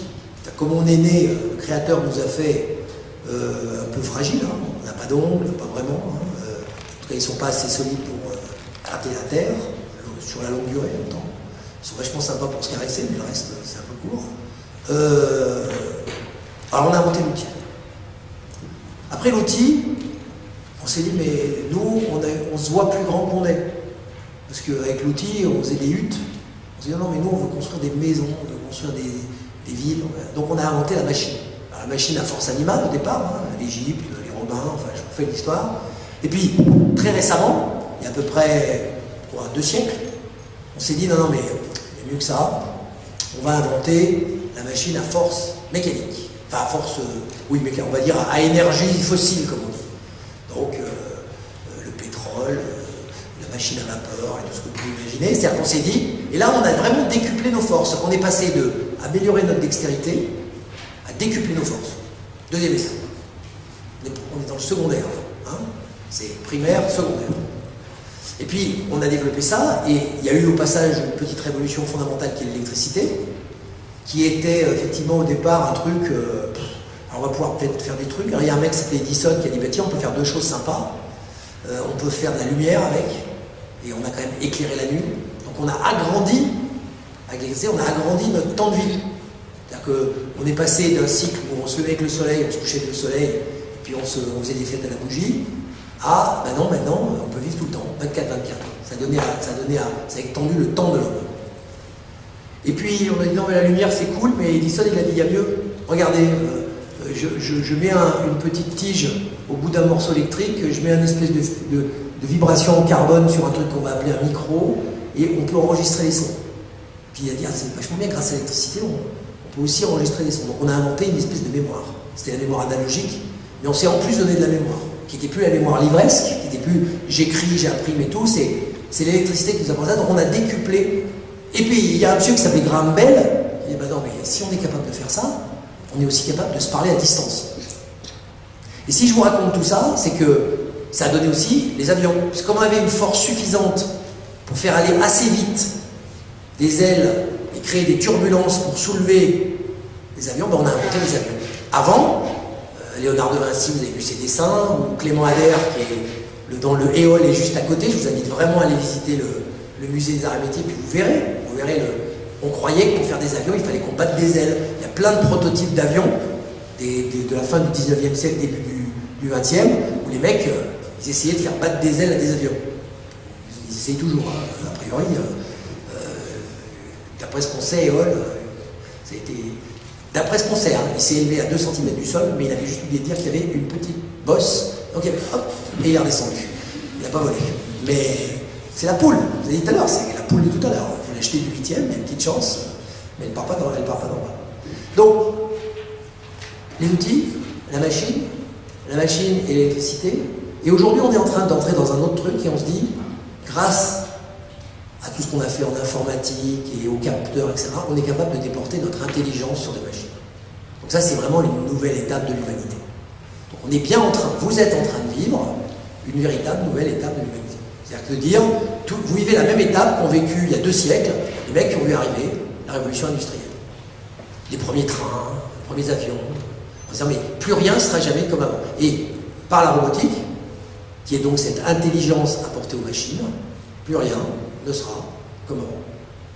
Alors, ouais, c'est bien sympa, modèle, vous êtes un bel utopiste, c'est cool, vous avez l'air sympa, vous êtes chaud en plus, mais parce que les chauves ils pensent beaucoup, normalement ça fait tomber les cheveux. Pour ceux qui perdent leurs cheveux, ne vous inquiétez pas, ça rend super intelligent après. Parce que j'en vois qui ont 2-3 entrées quand même, hein, jeunes mais des entrées. Mais, et j'ai pas dit, pour pas me faire engueuler, hein, j'ai pas dit que toutes ces jeunes femmes et ces dames qui ont les cheveux longs, j'ai pas dit ça, hein, j'ai rien dit sur l'intelligence et les cheveux, j'ai pas envie de me faire engueuler. Donc, ce que je veux dire, c'est que, du coup, on se dit, mais si on déporte notre intelligence, ça veut dire qu'on va être plus intelligent. Et ça, je vous dis, ne parlez pas en termes de compétition, mais de coopération. Alors, je vais vous donner 2 exemples. Je suis neurochirurgien maintenant. Et malheureusement, j'ai un cas, je vous parle un vrai cas, c'est une société à Montpellier qui s'appelle MedTech. Donc un neurochirurgien vient les voir et dit, écoutez, j'ai un cas, j'ai une jeune femme qui a 35 ans, qui a une tumeur au cerveau inopérable. Elle est inopérable parce qu'elle est dans une partie du cerveau où si j'y vais, avec mon scalpel, avec mon laser, avec ce que vous voulez, si j'y vais, je vais la rendre, je sais pas, quelque part entre impotente, débile, et où je la tue. Je ne peux pas l'opérer. Donc cette personne, elle est condamnée à 35 ans. Est-ce que vous avez une idée? Alors, Les roboticiens de cette société MedTech ont dit, nous, on a une idée, mais il faut que vous nous expliquiez vraiment bien le problème. Et le neurochirurgien plonge dans ce qu'on appelle l'imagerie électronique. Donc il fait des coupes très sophistiquées en IRM, en machin, en bidule. Là, je dépasse mon cadre de travail. Et il dit, vous voyez, c'est exactement coordonné. La tumeur, elle est là. Elle est là, et pour là, il faut passer, si j'opérais, je serais obligé, parce que je suis un être humain, de lui ouvrir, je ne sais même pas quoi, le crâne ici, et je passe par là, et je soulève le cerveau, et c'est là que c'est la connerie, parce que si je soulève le cerveau, je risque de débrancher je ne sais pas quoi, et je passe par là. Les gars ont dit non, mais on ne va pas faire comme ça. Nous, on a un outil, qui est un robot. Si vous lui donnez des coordonnées précises, puisqu'il a des paramètres qu'il peut gérer de captage dans l'espace, dans l'espace 3D, la boîte crânienne, il peut passer, je vous dis n'importe quoi, il va passer par les trous de nez, ou il va passer par l'œil, ce que vous ne pouvez pas faire en tant que chirurgien, parce qu'il va passer avec un fil que vous pouvez à peine tenir en tant que chirurgien, et puis il va vous opérer la tumeur, et il va sauver cette bonne femme. Et c'est ce qui est arrivé. Donc ils ont fait le produit, ils ont sauvé la bonne femme, et du coup on a compris que le rôle d'un neurochirurgien, et d'un chirurgien en général, c'est plus le geste, c'est plus l'outil. C'est même pas plus la machine pour être encore plus précis. C'est vraiment de travailler dans son diagnostic, donc d'améliorer sa capacité d'être humain, c'est-à-dire de réflexion, de diagnostic et de comprendre ce qui se passait, et de confier la tâche manuelle, non pas cette fois-ci parce qu'elle est ardue, ou parce qu'elle est pénible, ou parce qu'elle est je sais pas quoi, mais parce qu'elle est tellement complexe qu'un être humain ne peut pas la faire. Je peux trembler, je peux avoir une émotion, ça, à une machine qui l'a réalisée. Donc vous voyez que là, le cobo, parce que c'est ça qui se passe, c'est que le neurochirurgien est rentré encore plus dans son art qu'il l'était auparavant. Il a sauvé une vie grâce à son expertise de neurochirurgien, où il a trouvé ce qui n'allait pas, et grâce au robot, le cobo, qui a fait l'exécution du geste. Deuxième exemple, rien à voir, la pâtisserie. Vous connaissez tous les macarons. Il y a un fabricant de macarons à Lyon qui s'appelle Sèvres, c'est pas la durée, il s'appelle Sèvres. Il fait plus d'1 million de macarons par an. Ce qui fait qu'il a, dans son atelier, moi j'ai visité, il a une vingtaine d'apprentis pâtissiers, dont le job, de 8h du matin à 8h du soir, c'est de prendre les 2 coques du macaron, de mettre la ganache et de coller les 2 coques du macaron et de la mettre dans la boîte. Il fait ça toute la journée. Ça lui coûte une blinde, ça c'est pas grave, surtout que les autres, les pâtissiers, ils se cassent les uns après les autres. Attends, moi j'ai pas fait des études de pâtisserie pour coller des coques de macarons toute ma vie. À ce moment-là, vous prenez des ouvriers, je sais pas, des gars d'ailleurs, mais moi j'ai pas fait. Alors, qu'est-ce qu'il a fait? Il a demandé à une autre boîte, dans la région lilloise, il a dit, inventez-moi un robot dont le boulot, c'est de prendre les macarons et de les mettre les uns avec les autres. Vous dites, oui, mais ça c'est de la mécanisation. Pas tout à fait. Parce que le robot, il a des senseurs particuliers qui fait qu'il est capable de détecter quel type de macaron, comment, parce que le pâtissier, il travaille quand même. Hein, tu m'en fais 40 jaunes, 2 roses, 3 bleus, etc. Et du coup, le pâtissier ne se concentre plus sur le problème de la mécanisation, il se concentre sur fabriquer des nouvelles essences, trouver des nouvelles ganaches, innover dans son métier, trouver des nouveaux systèmes. C'est-à-dire que, encore une fois, vous voyez, c'est complètement autre chose que le neurochirurgien. Il a utilisé un robot pour assembler et être plus efficace dans son travail et se consacrer surtout à ce qui l'intéresse plus. Donc, si je vous parle de cobotique avec ces 2 exemples, ça vous expliquer qu'effectivement, il faut percevoir la robotique comme quelque chose qui va compléter l'être humain et qui ne va pas être en concurrence avec lui. Donc c'est un pas, si vous voulez, vers ce qu'on appelle l'humanisme, hein, la robotique et l'humanisme, c'est de se dire, finalement, qu'est-ce qui va rester à l'homme? C'est ça la vraie question. Si tout devient robotisé, qu'est-ce qui va rester à l'homme? Là, par exemple, c'est pas du tout moi qui suis là, c'est mon avatar. Depuis tout à l'heure, vous vous êtes rendu compte quand même. J'ai envoyé mon avatar, c'est bien plus pratique. Mais qu'est-ce qui va rester à l'homme? Il va rester à l'homme, justement, cette capacité de réflexion. Alors ça vous amène à une autre idée. C'est qu'en parallèle de ce déport de l'outil, puis de la machine, et puis maintenant de l'intelligence, il se passe un truc dans nos têtes. Il se passe un truc dans nos têtes. Si vous aviez été des étudiants il y a 30 ans, il n'y a pas Internet, il n'y a pas les calculatrices. Donc, vous avez une partie de votre cerveau qui était mobilisée à ce moment-là pour ce qu'on appelait la mémorisation. Moi, j'ai par exemple étudié, on m'a fait beaucoup mémoriser de choses. J'ai dû apprendre, c'est-à-dire que mon disque dur, moi, mon Wikipédia, il était là. Bon, aujourd'hui, vous avez la capacité de retrouver sur vos systèmes numériques, Internet, &co, vous avez la capacité de retrouver de la mémorisation. Donc, qu'est-ce que vous devez faire? Vous devez faire plus tourner la partie processeur de votre cerveau. C'est-à-dire que vous augmentez votre capacité de réflexion et d'émotion, on revient au quaternaire, capacité de réflexion et d'émotion, donc vous redevenez paradoxalement beaucoup plus humain, parce que vous avez à votre disposition des outils numériques et demain des robots qui vont vous permettre d'exécuter des tâches qui avant étaient effectivement des tâches qualifiées pour les êtres humains. C'est ça que je parlais tout à l'heure de la neurochirurgie. Un neurochirurgien aujourd'hui n'a pas à savoir opérer. Vous voyez, c'est cette logique dans laquelle je veux essayer de vous emmener, c'est de se dire que, par contre, ça ne veut pas dire qu'il est idiot, qu'il n'a pas une grosse capacité de diagnostic. Hein, le meilleur médecin du monde, c'est Dr House, on sait tous. Pourquoi c'est Dr House? Parce que justement, il passe sa vie à réfléchir et il fait faire le sale boulot aux autres. Et il ne veut pas les voir, les malades, d'ailleurs. Il ne veut pas les voir, les malades. Parce que sa vraie capacité aujourd'hui, c'est ça. Alors, vous allez dire, c'est quand même un scandale ce que vous dites, parce que et l'humain dans tout ça. Hein? Et l'humain, madame, et l'humain. On va toucher l'humain avec la médecine, justement. L'humain dans tout ça, c'est que quand vous allez chez un médecin, votre médecin de famille, le mec que vous voyez tout le temps, hein, le gars que vous voyez de temps en temps, tout le monde, j'espère que vous ne voyez pas tout le temps pour vous, il passe en moyenne 17 minutes par patient, pour votre information. Dans ces 17 minutes, il en passe plus de 60%, il en passe 10 minutes, à faire vraiment des conneries. Dites 33, je te prends le pouls, je te regarde l'œil, je te fais tirer la langue, etc. Et donc, il passe, dans la vraie vie, il passe 7 minutes avec son patient. Parce que le reste du temps, il est complètement concentré sur la partie mécanique de son travail, qui consiste à faire des comparatifs de sa mémoire. Est-ce que c'est un pouls normal? Est-ce que c'est une tension normale? Et des gestes qui sont un peu plus répétitifs. Je te mets le truc pour la tension, j'écoute au stéthoscope, etc. Toute cette partie-là, on pourrait imaginer qu'il est un cobote dans la salle d'attente, pour histoire de vous faire gagner du temps, et que c'est 17 minutes, parce que le vrai principe du quaternaire, c'est qu'ils ne passent pas ces 17 minutes pour dire tant mieux, je vais faire 5 minutes par patient. Le vrai principe, c'est qu'ils disent, je vais conserver les 17 minutes pour un vrai dialogue avec mon patient. Mais la partie technique pourrait très bien être déléguée à des machines. Il y a déjà des machines qui font des piqûres, hein. C'est complètement standard. Ça fait pas du tout mal d'ailleurs, parce qu'ils ont des capillaires qui sont tellement fins, c'est comme des petits fils, fait que vous ne les sentez pas. Ça rentre quasiment dans un plan de la peau.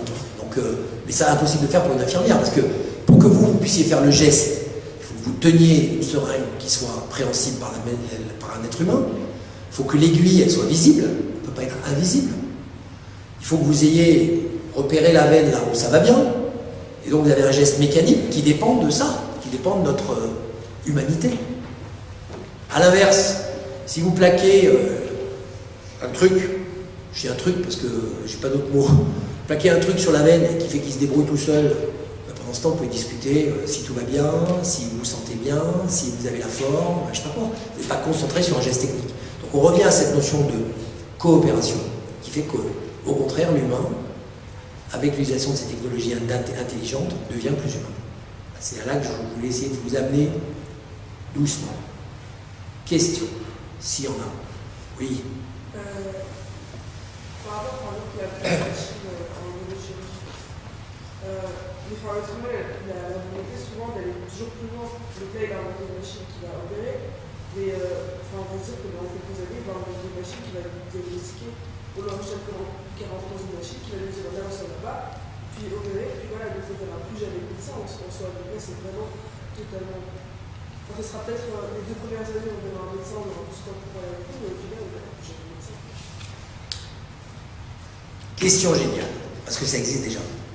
C'est-à-dire qu'aujourd'hui, par exemple, il y a des laboratoires où si vous faites opérer des yeux, vous savez, pour voir mieux, là, ceux qui ne veulent plus porter de lunettes, on se fait opérer des yeux, le process, il est à 95% automatisé. C'est-à-dire En gros, c'est un diagnostic qui est fait par une machine. D'ailleurs, quand vous allez chercher une paire de lunettes, rappelez-vous, enfin pour ceux qui en portent, il n'y en a pas beaucoup qui en portent, mais c'est quasiment automatisé maintenant. C'est pas... Avant, on essayait des verres, on disait vous voyez mieux, vous voyez pas bien, machin. Aujourd'hui, on vous fait essayer 3-4 verres. Quand on a commencé à porter des lunettes comme moi il y a une quarantaine d'années, je peux vous dire que ça prenait 1 heure la visite chez l'opticien, juste pour essayer les verres. Parce qu'on essayait plein de dioptries, plein de machins, plein de bidules. Aujourd'hui, comme on a fait un calcul à partir de capteurs, généralement laser, sur la taille de votre œil, on est capable de reconstituer votre œil en 3D, on sait exactement à quelques angles près de confort, on sait exactement comment vous voyez. Ça pose la vraie question de savoir à quoi sert un médecin. Ce que je veux dire, c'est que, est-ce que la fonction d'un médecin, c'est de vous réparer quand ça va mal, ou comme le font les Chinois, c'est vous payer que quand ça va bien. C'est l'inverse. C'est-à-dire qu'en fait, la logique du médecin, aujourd'hui, va forcément changer avec ces technologies-là. Ça ne veut pas dire qu'il faut empêcher le dialogue. Peut-être qu'on n'ira plus parler avec son médecin, on ira parler avec quelqu'un d'autre. Mais la fonction d'échange et de dialogue, en tout cas, s'il y en a une qui est importante, c'est celle-là. Les autres, effectivement, auront une tendance à disparaître. Mais est-ce que c'est un mal? Vous savez, il y a 100 millions de diagnostics en France par an. J'aime bien donner des chiffres parce que ça vous donne des dimensions. 100 millions de diagnostics médicaux par an en France. Pour info, il y a 157 médecins pour 10 000 habitants en France. Ça paraît beaucoup, hein, mais ça veut dire qu'il y a des endroits comme Paris où il y en a beaucoup, dans le sud de la France il y en a beaucoup, puis des endroits où il n'y a pas de médecins. Vous avez une zone où il y a 20, 30, 40 000 habitants, il n'y a pas de médecins. Donc il y a quand même 100 millions de diagnostics. 80 millions de ces diagnostics donnent lieu à une ordonnance, et 20 millions donnent lieu à pas d'ordonnance. Donc on va les considérer que c'est celle du dialogue. Hein, si on rentre chez le médecin, non vous n'avez rien, c'est pas grave, rentrez chez vous, couchez-vous, prenez une petite soupe, tout va bien. Dans les 80 millions de diagnostics qui sont faits par les médecins en France, il y a 70%, donc c'est un peu plus, vous voyez, ça fait à peu près 50 millions, la moitié. 70% qui sont catégorisés en 10 ordonnances standards. 10, c'est les mêmes pour tout. C'est les 10 maladies qui sont toujours pareilles.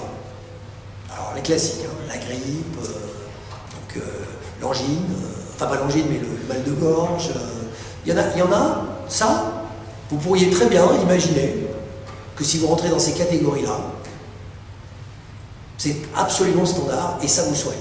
Et effectivement ça marche, parce que ce qui soigne le plus, c'est quand même les mecs. C'est quand même vous qui vous soignez.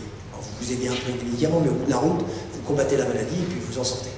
Je parle bien des maladies qui ne sont pas chroniques, on n'est pas en train de parler de cancer, on n'est pas en train de parler de choses spécialisées comme j'étais là d'une heure. Je parle de la moitié des diagnostics en France qui sont faits pour du standard, qui vont du mal de gorge au petit mal de ventre, qui n'est pas un vrai problème. Eh bien, prendre sa bagnole, prendre un rendez-vous, attendre dans la salle d'attente où on a une probabilité de tomber encore plus malade parce qu'on n'est qu'avec des malades. Voir le médecin, pour s'entendre dire non, non, prenez une petite aspirine et rentrez à la maison, couchez-vous. Dans beaucoup de cas, pas besoin. Et il y a d'autres cas beaucoup plus critiques où on a vraiment besoin de voir quelqu'un. Et là, c'est un autre schéma. Là, on va voir un médecin pour parler avec lui, lui raconter qu'on a un problème, grave, pas grave d'ailleurs, mais où on a besoin d'un être humain pour interagir. Donc, c'est deux choses qui sont différentes. Il y a une médecine que je vais qualifier de réparatrice au sens mécanique du terme, on répare le corps, puis il y a une médecine qui est réparatrice au sens de l'âme du terme. La partie âme, jusqu'à maintenant, vous n'avez pas entendu parler de robotique, hein, et je ne vous en parlerai pas. C'est bien deux distinctes. Autre question. Ah non, je crois que vous aviez une main là. Oui? Alléluia. J'ai la question. Oui? Ouais. Mais je vais vous donner ma perspective de ça. Je reviens à mes métiers jacquard. Parce qu'il faut que je vous dise un truc sur moi, je dis jamais un truc par hasard. Je prépare un métier jacquard, mes pistes en claque. Ils brûlaient les machines parce que ça allait faire du chômage. Alors le chômage, c'était quoi à l'époque? C'était des enfants qui ne pouvaient pas dépasser l'âge de 8 ans parce qu'ils étaient trop grands, qui étaient sous les métiers jacquard et qui passaient les navettes au tisserand. Vous voyez ce que c'est? C'est une espèce de grand machin, il y avait des petits gamins, il y en avait 3 en dessous, le tisserand s'est glissé sa navette, le fameux clac, glissé sa navette, il changeait sa trame, mécaniquement, et au bout de la navette, il y avait un petit gamin qui prenait la navette, qui le passait à son voisin, qui le passait à son voisin, qui le passait à son voisin, le tisserand le récupérait et y allait. Et bien évidemment, il était payé au nombre de tissus qu'il faisait par jour. Donc vous devez bien vous douter que c'était piste en claque aussi pour le mot claque qu'il mettait au gamin qui était en dessous, pour qu'ils aillent plus vite. Donc ça allait très très vite, et la mécanisation a fait qu'on n'avait plus besoin de ça. Parce qu'il avait inventé un système où il y avait un passage de trame différent, un jet de navette automatique, enfin, il y avait tout un système qui marchait très bien. Il a mis au chômage, des centaines de gamins de 8 ans. Ce qui aujourd'hui nous choque. Alors qui on va mettre au chômage? Qui on va mettre au chômage en faisant ça? Encore une fois, sur une longue période. Vous ne devez pas imaginer, je vous ai bien précisé au début, vous devez bien imaginer qu'on n'est pas en train de parler d'un grand soir où demain matin tout change. Tout ça, ça va être une durée. Et bien on va mettre au chômage les gens qui n'ont pas de qualification. On va mettre au chômage des gens, comme on ne sait pas comment les former, comme on ne sait pas comment les éduquer, comme on ne sait pas les rendre plus humains, ben finalement on les rend un peu machines. On dit, ben toi finalement, tu n'as pas fait d'études, tu ne sais rien faire, alors pourquoi tu ne ferais pas chauffeur de taxi avec un GPS? Parce que chauffeur de taxi sans GPS, c'est pas le même métier que chauffeur de taxi avec un GPS. Non mais je le précise bien, c'est vraiment 2 choses différentes. C'est que quand vous passiez un concours de chauffeur de taxi dans les années 40 ou 50 ou même dans les années 70, déjà de base vous deviez connaître toutes les rues de Paris. Aujourd'hui, et c'est pas une critique, c'est juste là, ça c'est des déformations du système. On a beaucoup de chauffeurs de taxi qui font chauffeur de taxi parce qu'ils ont perdu leur job, ils ne connaissent pas plus ces rues de Paris que vous et moi, enfin en tout cas que moi, qui suis de Lyon. Et, mais par contre, vous allez où? Vous allez 25 rue de Breteuil? 25 rue de Breteuil, où ça? Ah ben d'accord. Et le mec, il est comme ça, qu'est-ce qui sert? Vous êtes généralement avec votre téléphone sur les oreilles en train de parler à vos copains, ou en train de parler avec le copain qui est avec vous dans le taxi. Les échanges sont très difficiles. Et il fait première rue à droite, deuxième à gauche. Et dès qu'il rencontre un problème, c'est la cata. C'est-à-dire qu'il y a... Et ça veut dire qu'il a été réduit à une machine. Ben moi, je combats ça. Moi, je dis, il faut qu'on sorte de ça. Et la robotisation va bien sûr avec l'éducation. Elle va bien sûr... Et il ne s'agit surtout pas de vous dire aujourd'hui, c'est pas de chance, les mecs, on les met à la poubelle et on passe à autre chose. Il s'agit de dire, au contraire, c'est un devoir. Moi, quand j'entends des gamins qui me disent en 3e, je sors de l'école, j'en ai marre, je dis, tu te condamnes à mort. Tu te condamnes à mort sociale. Alors, il y en a qui réussissent, vous avez toute la journée des mecs qui vous disent, ouais, mais moi, t'as vu, je me suis mis tout seul, etc. Mettez-vous quand même dans la tête que ce sont des exceptions. Et des belles exceptions. Des très belles exceptions. Mais ce sont des exceptions. La grande majorité des gens qui n'ont pas de qualification, ben, ils font du marteau-piqueur et ils se tuent l'articulation, ou ils font des boulots qui sont pas très intéressants. Alors, c'est pas ce que j'ai dit pour le neurochirurgien, c'est pas ce que j'ai dit pour le pâtissier, c'est pas ce que je dirais pour le médecin. C'est-à-dire qu'aujourd'hui, les médecins, ils doivent se poser la question de c'est quoi leur véritable métier demain? C'est quoi leur véritable métier? C'est-à-dire qu'ils ont l'éducation pour ça. Ils doivent se dire, bon, soit je veux être médecin, entre guillemets, type humanitaire, type au contact des gens, sur des sociétés qui en ont besoin, et formidable, et allez-y, et c'est extraordinaire. Soit je vais être médecin à Paris, de préférence dans le 7e, et ben, quelle est ma véritable fonction? Parce que être payé pareil pour un acte où on dit prends une aspirine et va te coucher, ou être payé pareil pour un mec qui part sauver des vies à l'arrache, voire moins d'ailleurs, dans un pays difficile, je trouve qu'il y a 2 poids 2 mesures sur la valeur de l'homme.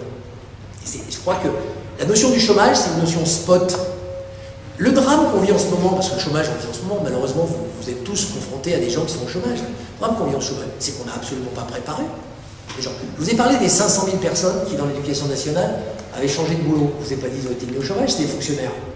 Ils ont changé de travail. Ça a été, attendez, on parle sur une période de 30 ans. Donc il y en a qui sont partis à la retraite, il y en a qui ont changé de boulot, il y en a qui ont été regroupés sur ces plateformes. Tout le monde n'a pas été satisfait à 100%. Mais ça n'a pas été du jour au lendemain, on tire un trait sur 500 000 personnes. C'est pas du tout ça que j'ai dit. J'ai dit, il y a une transformation qui va s'opérer progressivement de certains métiers. D'où d'ailleurs l'importance pour vous de choisir les métiers Parce que vous réfléchissez vraiment à la projection de ce que va être votre métier demain. Il sera en tout cas pas comme celui que vous voyez aujourd'hui qui vous vend le sien. Un plombier ne travaillera plus jamais pareil, un médecin ne travaillera plus jamais pareil, un chirurgien ne travaillera plus jamais pareil, etc. Un concepteur d'automobile ne travaillera pas pareil. Donc c'est quelque chose sur lequel vous devez réfléchir. Oui, pardon. Oui, mais s'il y a de plus en plus de robots, bah, ça va, il faut bien des hommes pour préparer des robots et pour les créer. Ça veut dire que dans une certaine mesure, il y aura à long terme, il y aura une disparition du chômage. Enfin, non mais c'est une bonne remarque. S'il y en a qui sont scientifiques là, et qui ont envie de faire un métier où ils sont sûrs d'avoir un job demain, faites de la robotique, oui. 100% des gens qui font de la robotique aujourd'hui trouveront un job. Comme j'aurais dit la même chose il y a 20 ans dans l'informatique. C'est sûr que les gens qui s'orientent vers des métiers porteurs comme la robotique, il y en a d'autres. Hein. Ce soir on parle de robotique, on pourrait parler d'autre chose, mais oui, quelqu'un qui va s'orienter là-dedans trouvera un job, et vous avez raison, il y a une partie de la transformation qui se fait sur des métiers robotiques. Par exemple, quand je vois la transformation de l'industrie automobile, pardon de revenir à l'automobile, mais c'est un bon symbole parce que c'est 10% de la masse salariale française, hein, l'automobile. 10% des gens qui travaillent en France travaillent de façon directe ou indirecte pour l'automobile. Donc c'est beaucoup de monde. Bon, aujourd'hui on vous dit, génial, voiture électrique. C'est vrai que c'est génial. Moi j'en ai eu, c'est cool. Si ce n'est, qu'est-ce qu'on a fait? Ben, on a pris un moteur à essence et on remplace par un moteur électrique. On n'a pas changé le business model, on n'a pas changé le schéma traditionnel, c'est toujours des voitures qui sont garées 95% du temps dans la rue, etc., etc. Donc la transformation de l'automobile, une des parties, ben, c'est faire la voiture électrique, puis une autre, plus prospective. D'ailleurs, je vous invite à réfléchir un jour à cette notion d'innovation et de prospective, c'est une notion intéressante. En ce moment, le grand mot à la mode, vous avez vu, c'est il faut faire de l'innovation, je sais pas, vous ouvrez un journal, il y a de l'innovation, c'est innovant, machin. Qu'est-ce qui est prospectif dans cette innovation? L'innovation, c'est instantané, on cherche des idées à application rapide. La prospective, c'est on cherche des idées à 10, 20, 30 ans, et on investit dans 10, 20, 30 ans. Vous avez l'âge, l'énergie et l'espérance de vie de réfléchir à 30 ans. Profitez-en. Inventez-nous un monde à 30 ans, pas à 15 jours. Même si ce n'est pas votre priorité, c'est celui-là que vous devez avoir dans la tête pour vos choix de carrière, pour vos choix d'orientation. C'est pas qu'est-ce qui va se passer la semaine prochaine à Florange. Ça par contre, heureusement pour vous, vous ne le vivrez pas. Ouais, j'espère. Et malheureusement pour les mecs de Florange, au lieu de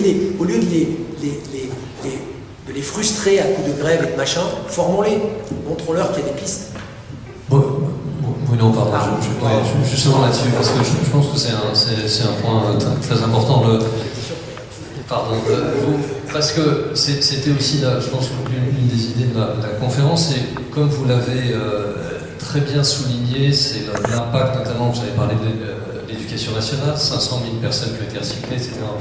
Est-ce que tous les métiers que vous avez évoqués, enfin la médecine, bon, mais si on prend les chauffeurs de taxi, est-ce que vous pourriez parler un peu de la résistance au changement? Parce que, notamment, moi je pense, comme vous le dites, elle vient de ce qu'on ne propose pas d'alternative aux gens qui doivent évoluer. On ne leur propose pas de formation, on ne leur propose pas, donc, comme vous le dites, de sortir de l'état en fait de mauvaise machine même qu'on leur a prêté. Mais comment est-ce que vous voyez un peu la résistance au changement, à toutes ces évolutions de métiers? Moi, je pense aussi, c'est ma formation d'économiste, vous savez, la description créatrice de Schumpeter qui dit « vous avez une nouvelle innovation, etc.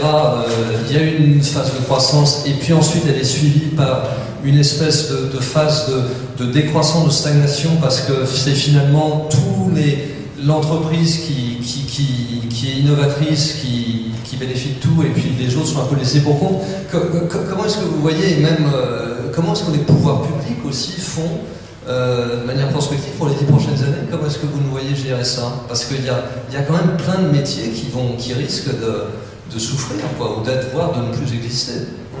Oui. Bon, alors, je vais faire un peu d'histoire. Je suis obligé de passer par l'histoire. L'histoire du XXe siècle, et on est au XXIe, tant mieux pour nous, c'est un grand malheur, c'est l'histoire des guerres, l'histoire économique. C'est-à-dire que les grandes ruptures industrielles se sont faites avec une chose terrible, c'est la disparition physique de millions de gens. Après la guerre de 14, la France était encore une terre très rurale. La révolution industrielle était scientifiquement là, mais dans le pratique, elle n'était pas là. Et vous avez une génération, des millions d'hommes qui ont disparu. Quand vous allez balader dans les villages de France, vous voyez ces monuments aux morts et vous voyez des listes interminables de frères, de pères, de cousins décimés par la Grande Guerre. Après, il y a eu l'essor des années 20-30 et on est malheureusement arrivé dans la Deuxième Guerre qui a été encore plus destructive. Et là, on est rentré dans un nouveau cycle qui est effectivement une maturation et puis un cycle de reconstruction. Là, le Schumpeter, il est dans le dur. C'est-à-dire qu'on a détruit et on a reconstruit. C'était pas à peine d'être innovant, mais par contre, tout ce qu'on a construit était moderne. Le mot à la mode, c'était moderne. C'est-à-dire qu'on dit, ah ben non, maintenant on va construire des maisons avec des salles de bain. Parce que vous vous rappeliez qu'en France, en 1940, il y avait très peu de maisons qui avaient des salles de bain. Ça n'existait pas, la salle de bain. Ça n'existait juste pas. Donc comme les maisons ont été physiquement détruites par les bombardements, on va construire des salles de bain. C'est moderne. Et donc finalement, et après, comme il n'y a plus de guerre, on a inventé un cycle de destruction beaucoup plus vicelard qui était le cycle de la consommation, qui s'emballe tous les jours. Et la société de consommation, c'est une forme de société de guerre. Alors, où ont disparu les produits, là on n'a plus tué des gens, on a fait disparaître des produits pour qu'il y ait un cycle rapide et on les a balancés sur les pays en voie de développement. Ça a été un truc cool. Et puis il nous arrive sur la gueule maintenant la mondialisation. Et on dit attendez, ce jeu-là c'est fini, le t-shirt il fait plus Paris-Tombouctou, et puis après il va encore plus loin en Inde. Le t-shirt, il est aussi fabriqué à Tombouctou, il est aussi fabriqué en Inde. Donc là on a une espèce de compression. Donc aujourd'hui on est dans une phase de résistance terrible, parce qu'on a la cohabitation de deux mondes. On a le vôtre, et je dis bien le vôtre, c'est-à-dire que vous êtes né après les années 80, 10, hein, et celui d'avant. Qu'est-ce que je dis 90 95 maintenant, je sais pas, quel 95. 13, voilà. C'est-à-dire, moi en 96, j'ai lancé le premier service internet en France qui s'appelait Infony. On n'avait pas d'accès internet avant en France. Ça n'existait pas. Il n'y en avait pas. Donc, cette génération, elle cohabite, ces deux générations cohabitent,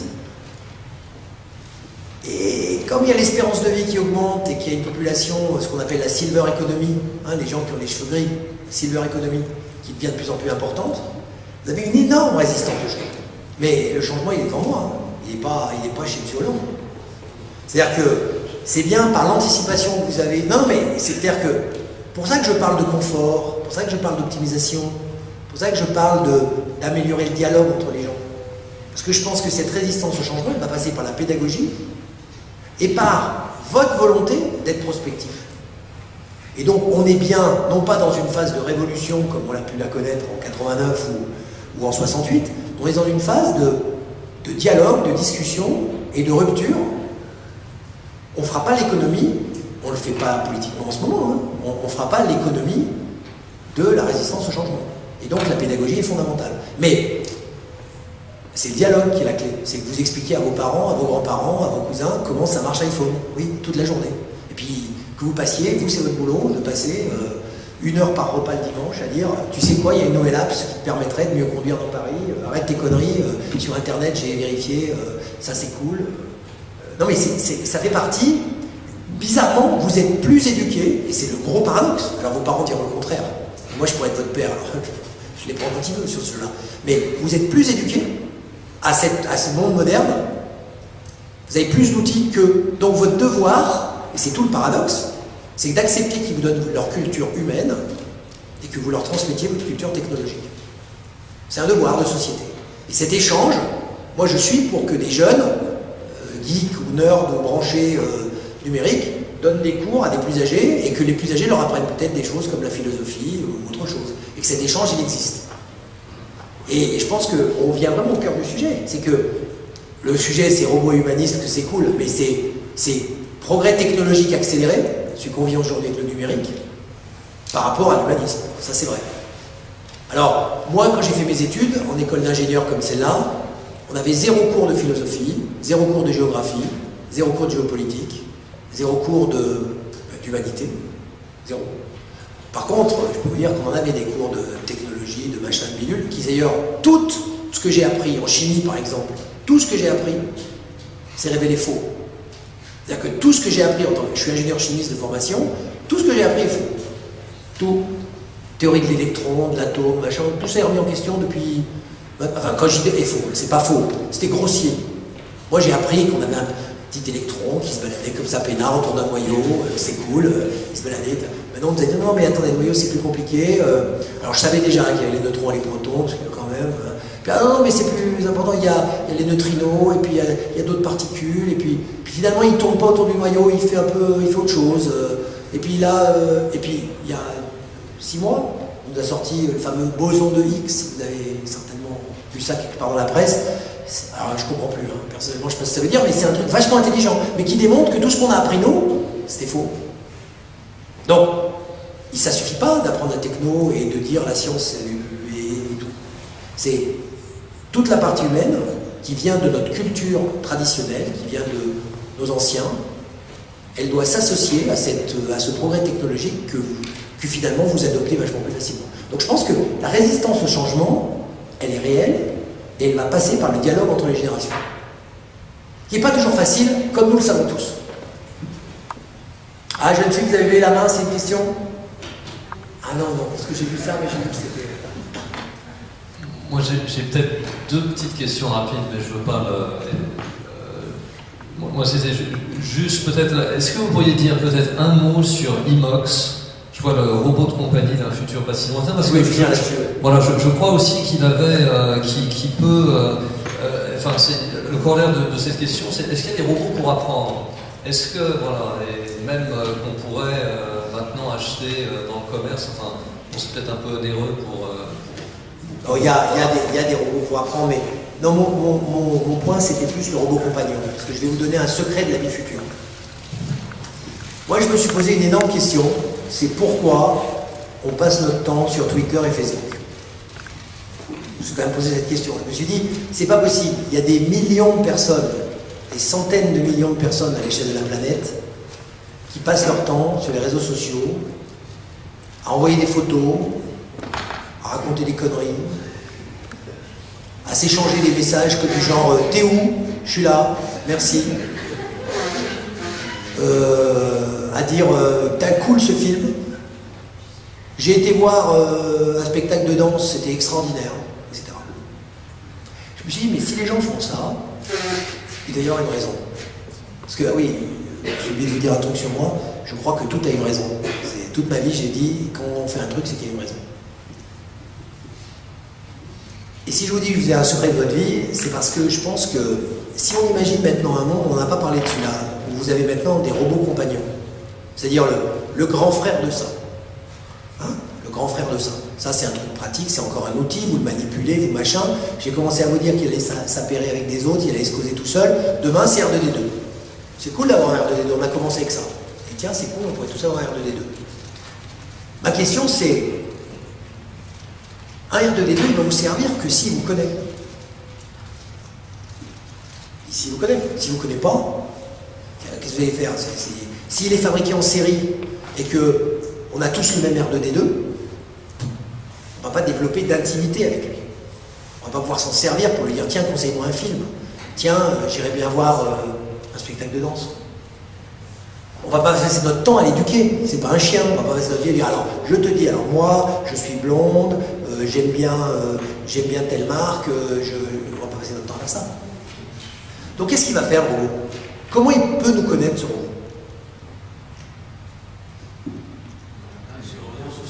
Pardon? En se connectant sur votre réseau social. C'est-à-dire que les gens qui auront développé leur vie numérique, demain, dans 20 ans, auront un avantage au point par rapport aux gens qui ne l'auront pas développé, qui sera énorme. C'est-à-dire que ce robot compagnon, ils auront un moyen de dialogue avec lui, et au moment où ils l'achèteront, au moment où il rentrera dans leur intimité, il rentrera dans leur intimité numérique. Et donc effectivement, ça sera beaucoup plus utile d'avoir un robot compagnon qui sait que vous aimez la danse classique, parce qu'il a vu sur Facebook ou sur Twitter que vous avez été voir un spectacle, vous avez dit que c'était cool. Il sait que vous aimez bien manger dans tel resto parce que vous y avez passé un moment super avec des potes et il vous le suggérera. Ou il sait aussi que vous avez visité tel et tel pays et que vous avez été extraordinairement impressionné par le musée d'Athènes en culture classique. Et justement, il y a une expo à Paris incroyable et ça serait cool, tiens, pour changer, au lieu d'aller faire des conneries, pourquoi tu n'irais pas voir ça parce que tu adores? C'est-à-dire que les gens qui vont avoir développé leur vie numérique auront un moyen de dialogue avec leur robot compagnon. Alors, et ça, je vois que je me surprends un petit peu, mais ça veut bien dire, ça explique bien pourquoi il y a cette espèce de naturel qui, moi, me choque. Moi, ma génération me choque. Moi, quand on raconte toute sa vie sur Facebook, ça me choque. Mais finalement, les gens qui racontent leur vie sur Facebook ne font que préparer le dialogue avec les machines intelligentes de demain. Sans le savoir. On est tous des monsieur Jourdain de ça. Et donc je crois que c'est intéressant parce que ça amène à l'idée que vous êtes en fait une génération que je vais qualifier de la génération N, pas Y, pas K, pas Z, N pour numérique. C'est-à-dire que votre référentiel demain, à vous, il est numérique. Et ça pose une vraie question. Je vais vous parler d'un copain à moi qui est chercheur, que j'inviterai l'année prochaine s'il a le temps de venir. Ça s'appelle Frédéric Kaplan, qui vous passionnera, si vous revenez. Il travaille sur ce qu'il appelle les Digital Humanities. Il est chercheur à l'EPFL de Lausanne. Et je vous le rassure, c'est la fin. Après, on s'arrête. Mais c'est intéressant de voir ce qu'il fait. Il dit 100% de l'humanité, aujourd'hui, là, de 2002, allez, on va dire les 10 dernières années, 100% des informations sont digitales. D'ailleurs, les photos, les vidéos, les dialogues, la téléphonie, tout est digital. Par contre, quand vous commencez à creuser plus loin, vous attaquez les années 90, vous êtes déjà à 50%. Dans les années 90, il y avait un conflit entre les technologies analogues et les technologies digitales, c'est-à-dire les photos qui étaient prises sur des pellicules, par exemple, les enregistrements sonores qui n'étaient pas digitalisés, etc. Puis vous allez un petit peu plus loin, vous êtes dans les années 70, vous êtes à 30. Parce qu'il y a encore des mecs qui sont un peu nostalgiques, alors des mecs cool qui ont redigitalisé, remasterisé, remachin, rebidule. Mais dès que vous passez les années 40, vous êtes à moins de 5%. Puis alors, si vous attaquez 1900, vous êtes à 0,1%. Puis la préhistoire, il y a peut-être 3 photos digitales de silex, puis le reste, on ne sait pas. Alors qu'est-ce que ça pose comme problème? Ça pose comme problème que si votre référentiel, c'est Wikipédia, c'est machin, c'est bidule, c'est truc, votre référentiel digital, il va s'arrêter assez vite. Et toutes les civilisations, elles ont besoin d'élan, elles ont besoin de mémoire. Donc si votre référentiel, et plus vous allez vieillir, plus vos enfants vont vieillir, ça va être ça, plus votre référentiel, ça va être le monde digital, plus vous allez perdre la mémoire du monde analogique. Alors qu'est-ce qu'il fait mon ami Frédéric Kaplan? Il fait le Facebook de Jean-Jacques Rousseau. Je vous jure, c'est vrai. Il prend toutes les lettres qu'il a pu trouver, toutes les correspondances écrites qu'il a fait, et il les transforme sous forme d'un Facebook de Jean-Jacques Rousseau. Parce qu'il se dit, pour que Jean-Jacques Rousseau existe dans la mémoire de demain, il est obligé d'être dans le monde du digital. Il fait le Google Maps de la Venise du XVIe siècle. Il a pris des tableaux, il a pris des cartes de l'époque, il a fait des reconstructions 3D, et il dit, au moins, on ne perdra pas Venise au XVIe siècle.